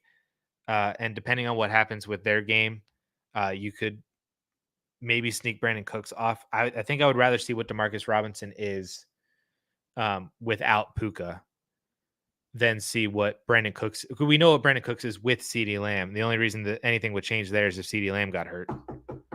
Knock on every single piece of wood that I own for that one. Holy crap. But I would think I would take the upside shot on Demarcus Robinson. Are we buying the Dobbins resurgence or is it fool's gold? I think it's mostly fool's gold. I would love to buy into the Dobbins resurgence, but based on all of the hype and questions that I've gotten about J.K. Dobbins, it just seems like he's overvalued. So I think that a vast majority of it right now is fool's gold. I would love to buy into it, but I think people just got there too quickly that I'm not at the same pace as all of them. So Zulu in Dynasty, yeah, I would take Brian Thomas Jr. Final answer. Had opportunities to buy CD and Neighbors this offseason, couldn't say no. I mean, you can't, when you have opportunities to buy those guys, you can't say no. And then just try to see if you could trade Deontay and Thielen. And maybe you could upgrade to your quarterback 3 spot or buy a QB3 outright with one of them. Sorry if I missed it, but what is your opinion of the Mason Freeman surge?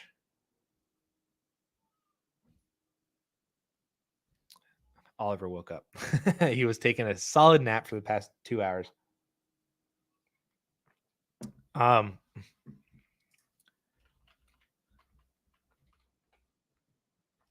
So I'm assuming by this that you mean just like the Jordan Mason surge. Is that what we're talking about?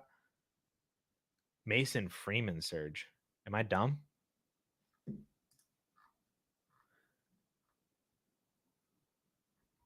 Um,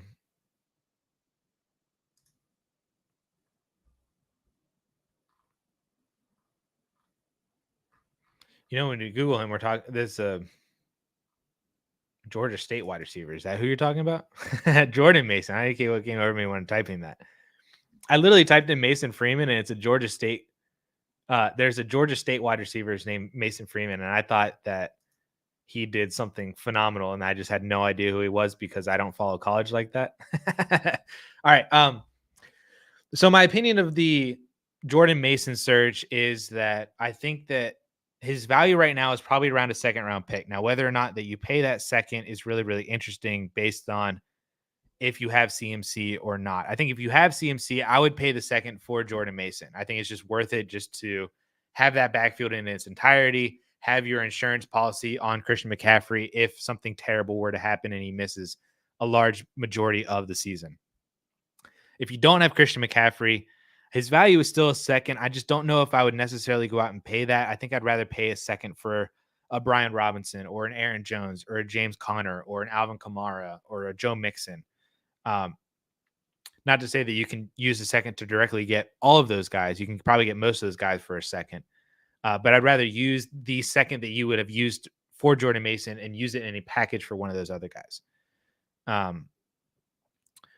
So that's I have no idea what's going on with Christian McCaffrey. That's like the final end all of it all, as I just have no idea what's going on with CMC. I have no confidence whatsoever in anything that's going on with him. I don't know what to do with Jordan Mason, and I know it's like one of the biggest storylines and conversations for fantasy football right now.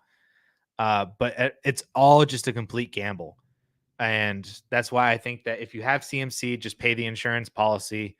If you don't have CMC, I don't know if it's necessarily worth it. And I would rather pay for Jordan Mason at a slightly higher price if CMC were to be announced that he's done for the season or on IR for 4 weeks, than pay for Jordan Mason now and CMC play for the remainder of the year. That's kind of where I'm at with the Mason thing.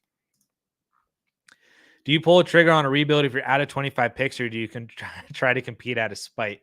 I would compete out of spite.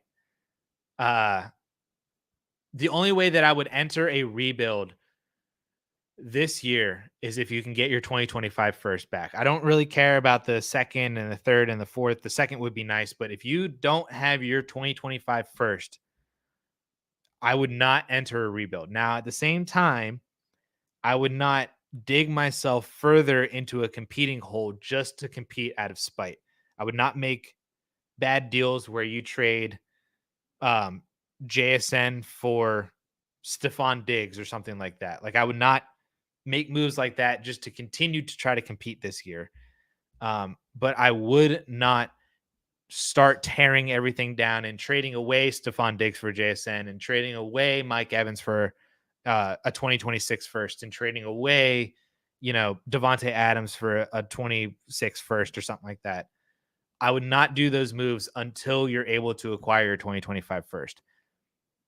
And if you can't get your first because the other manager knows that you want to rebuild and is holding it hostage, which I would do, by the way, if I was that other person, then I would not start tearing it down. And I would just finish the year at, 4-10, and you're in 10th place in the 103. And then just don't trade your 2026 first would be the other piece of advice. Someone dropped Jordan Love. Is he worth a pickup and hold? We do not have IR spots. I have Dak starting and Herbert as a backup. I would probably, I agree here. I would drop Herbert and stash Jordan Love. Definitely agree with that one. Should I drop Jalen Wright for Bucky Irving in a non-PPR?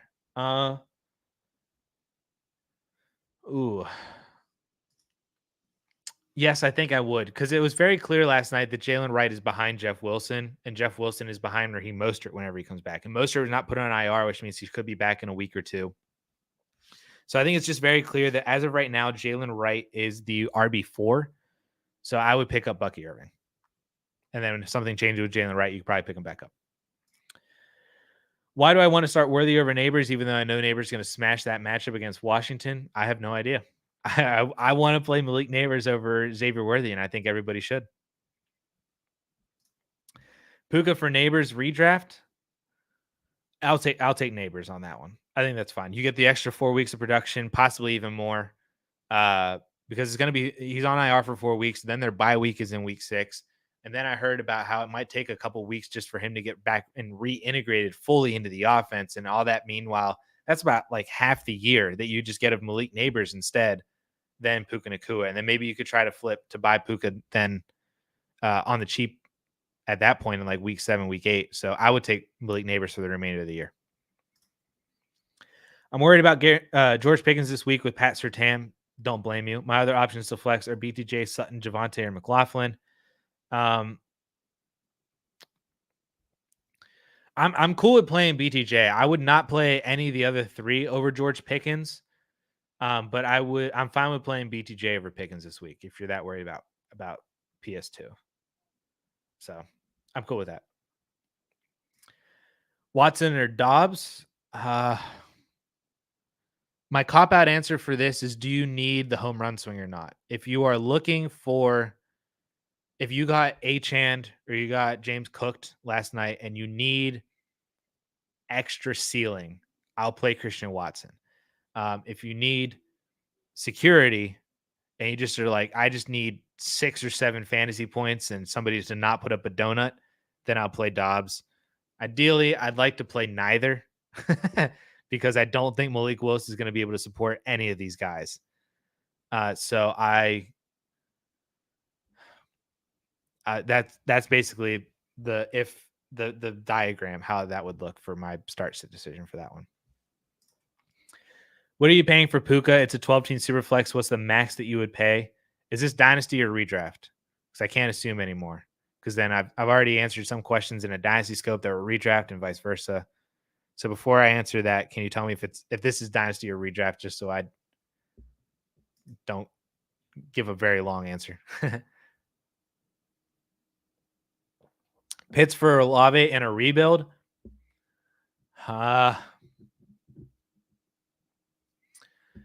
I think Olave is worth more, so I think I'll take Olave.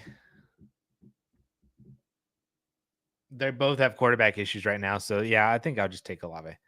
Okay, Dynasty start 11 for Fire Sports cards. The max that I would pay is still 2 first-round picks for Puka. That's the max. If you can get anything less than that, then that would be, I think that's a fantastic buy low opportunity for Puka. The max that I would pay right now would be 2 firsts. Genji, you hate Kyle Pitts so much, and I hate you for it. Josh trying to split assets for a rebuilding team. No one wants Geno Smith. Geno for Rachaad White straight up. Easier to trade him since only a specific owner would need Geno.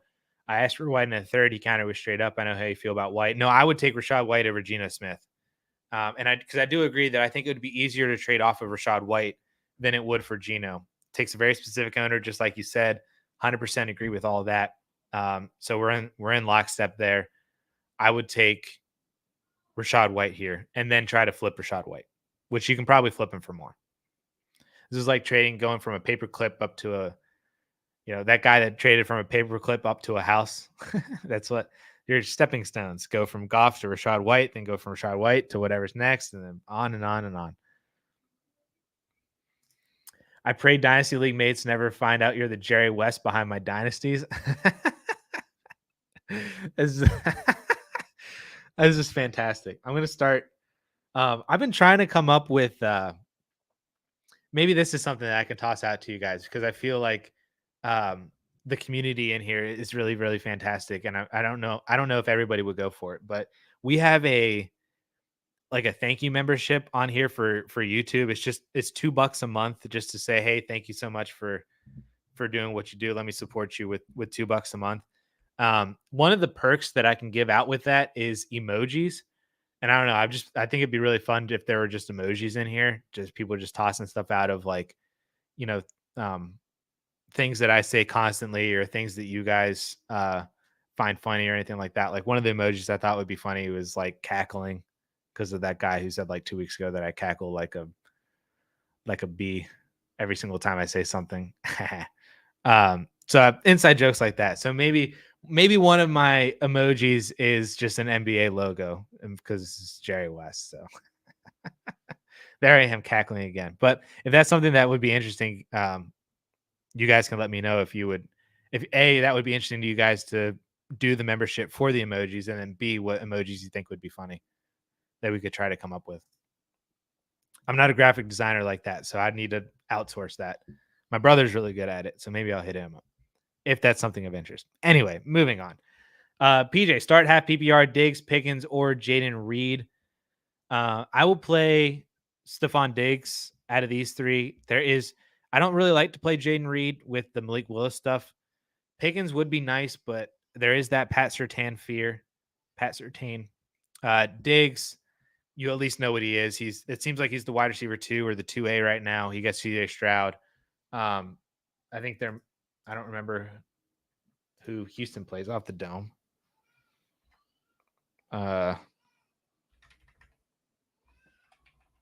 Oliver's not happy right now. They play Chicago. Solid defense, but I think that could still be fine. I'd rather play Diggs against the Chicago defense than Pickens if he's getting shadowed by Pat Surtain every week. So I'll play Diggs here.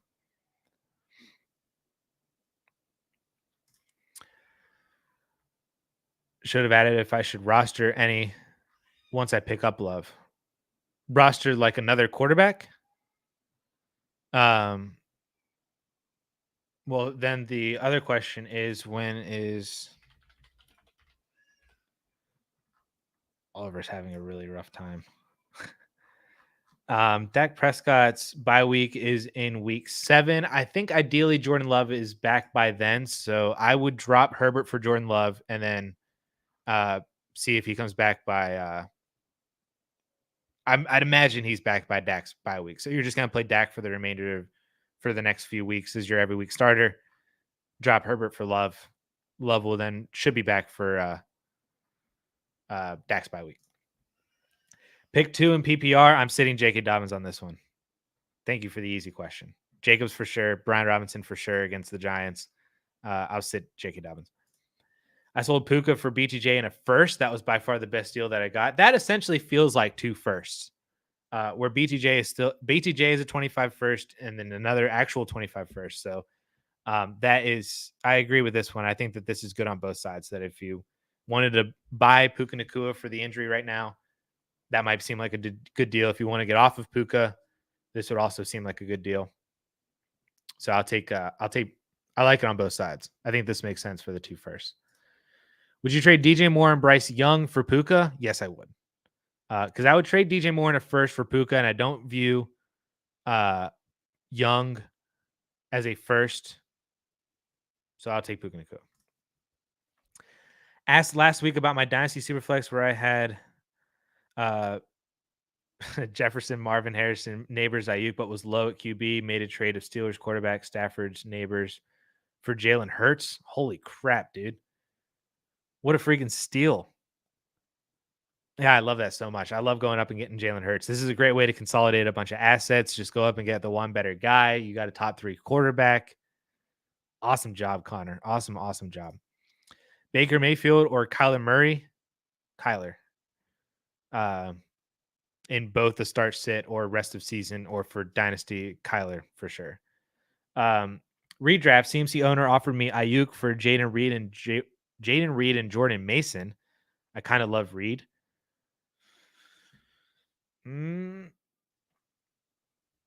My issue with this is that Jaden Reed, again, it's Jaden Reed without Jordan Love, with Malik Willis, is really holding me back. And Jordan Mason is a nice insurance policy for CMC, but I don't know if I want to mortgage Brandon Ayuk to do that. I think that Brandon Ayuk, it might take 1 or 2 more weeks, but I think Ayuk will get right back into where he was. He was a top 15 fantasy wide receiver each of the past 2 years.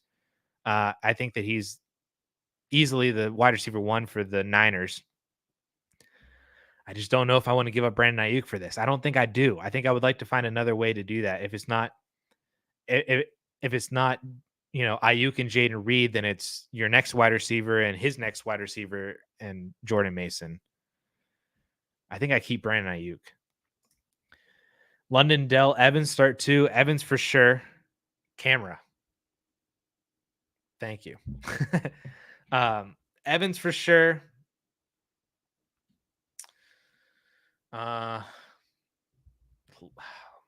London against Philly's defense, though, man. Paulson agrees. Paulson has Drake London projected 1.3 fantasy points more than Tank Dell. That was my initial thought. London's a week 2 guy. Past 2 years, his week 2 has been phenomenally better than week 1. They played the Philadelphia secondary. I would play Evans in London. Who are you starting, Herbert or Fields? I'll start Fields this week against Denver. Kyle Pitts and Trey Benson or Rashee Rice and Sinnott. I will play. I wish it wasn't. I wish you got something better than Sinnott, but I want Rashee Rice in this. Give me Rashee Rice. Baker Mayfield price check in camera. In Dynasty, he's worth a first. I don't know if I'd pay a first for Baker Mayfield. It would depend on what my situation is, but he's worth a first in Dynasty. Bruce, what's up, my man? Bruce, I don't believe you that you heard that people dropped Amon-Ra St. Brown in redraft leagues. I don't believe you. I do, but I don't. PPR, Tony Pollard or Marvin Harrison Jr. to start this week. Oh my gosh. I'm going to play Tony Pollard. For the time being, I will sit. I think Marvin Harrison Jr. is a sit until we see something. I think we just got to treat him like every other rookie, that until we actually see it happen, then we can start him. It took until week 3 for Justin Jefferson to actually see meaningful snaps and targets. So maybe we just wait and see with Marv until he see. The good thing is that he saw meaningful snaps. He just didn't see meaningful targets. Tony Pollard at least had 19 touches last week. He gets a Jets defense that at least looked terrible against Jordan Mason. So we'll see. I'll play Tony Pollard instead of Marvin Harrison this week. Ramondre Etienne Mason start 2. I'll start Ramondre and Etienne if Christian McCaffrey is out. Crap. I don't know why I'm blanking on who the Jags play. They play Cleveland. Gross. If Christian McCaffrey is out, I will play Jordan Mason over Travis Etienne, and I'll play Ramondre. So Ramondre's locked in. Etienne if Christian McCaffrey's in. Mason if Christian McCaffrey is out. Would you trade Tony Pollard? I'm assuming that's Tony Pollard for J.K. Dobbins? No, I would keep Tony Pollard. Boom. We're at the end. All right. I'll throw out the buzzer beater as I drink a little bit of water. Tracks start 2 between London and Demarcus Robinson. I'll start London and Demarcus Robinson. Again, I'm just going to sit Marvin Harrison Jr. until I actually see it.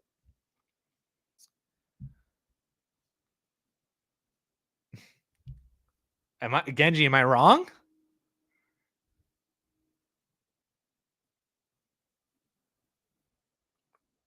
London and Demarcus Robinson. All right.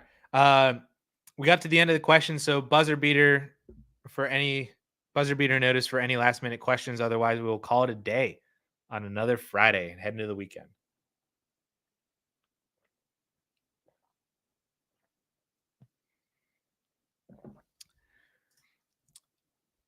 I'm assuming this is Stafford or Caleb Williams this weekend. I will start Matthew Stafford. Yeah. Yep.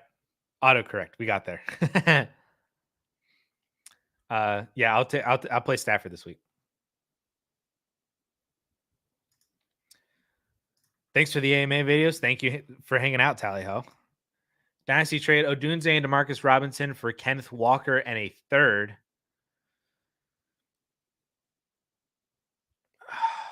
If you're competing, I'll take Kenneth Walker. If you're not competing, this is pretty easily Rome Odunze, I think. Josh Allen value in a 14-team PPR.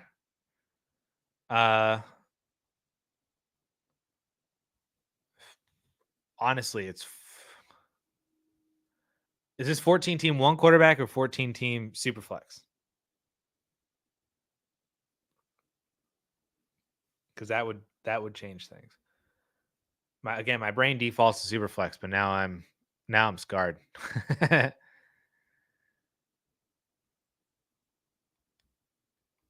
I hope it's single QB, because if it's 14-team Superflex, I'm gonna say a really wild answer.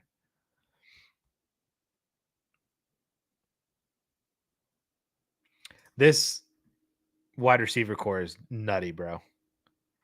Okay, 14-team one quarterback. Whew. If it was Superflex, I was gonna say like 5 first. 14-team one quarterback value for Josh Allen.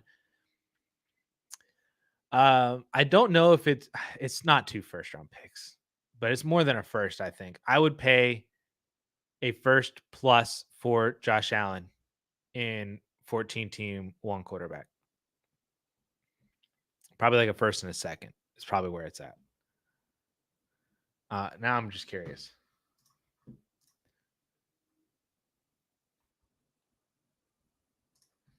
Team one quarterback in the Dynasty trade calculator. I just want to see what this says.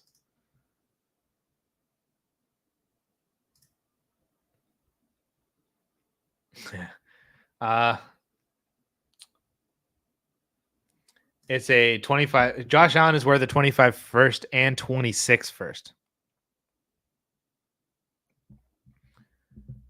So it technically is 2 first, but just one of them is 2 years later.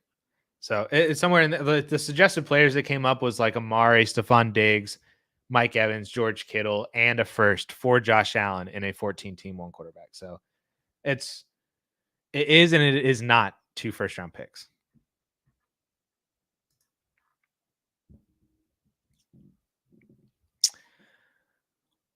All right. I think that's where we're going to end up calling it today, guys. I appreciate everybody so much for hanging out for the past over 2 hours now. Thank you so much. I hope everybody has a fantastic rest of your Friday, fantastic weekend. I hope you win all of your matchups that you want to win. I hope you lose all of the matchups that you want to lose. That's for Dynasty people that are rebuilding that you want to lose so you get the 101. So I hope you win all your matchups you want to win. Hope you lose all your matchups that you want to lose.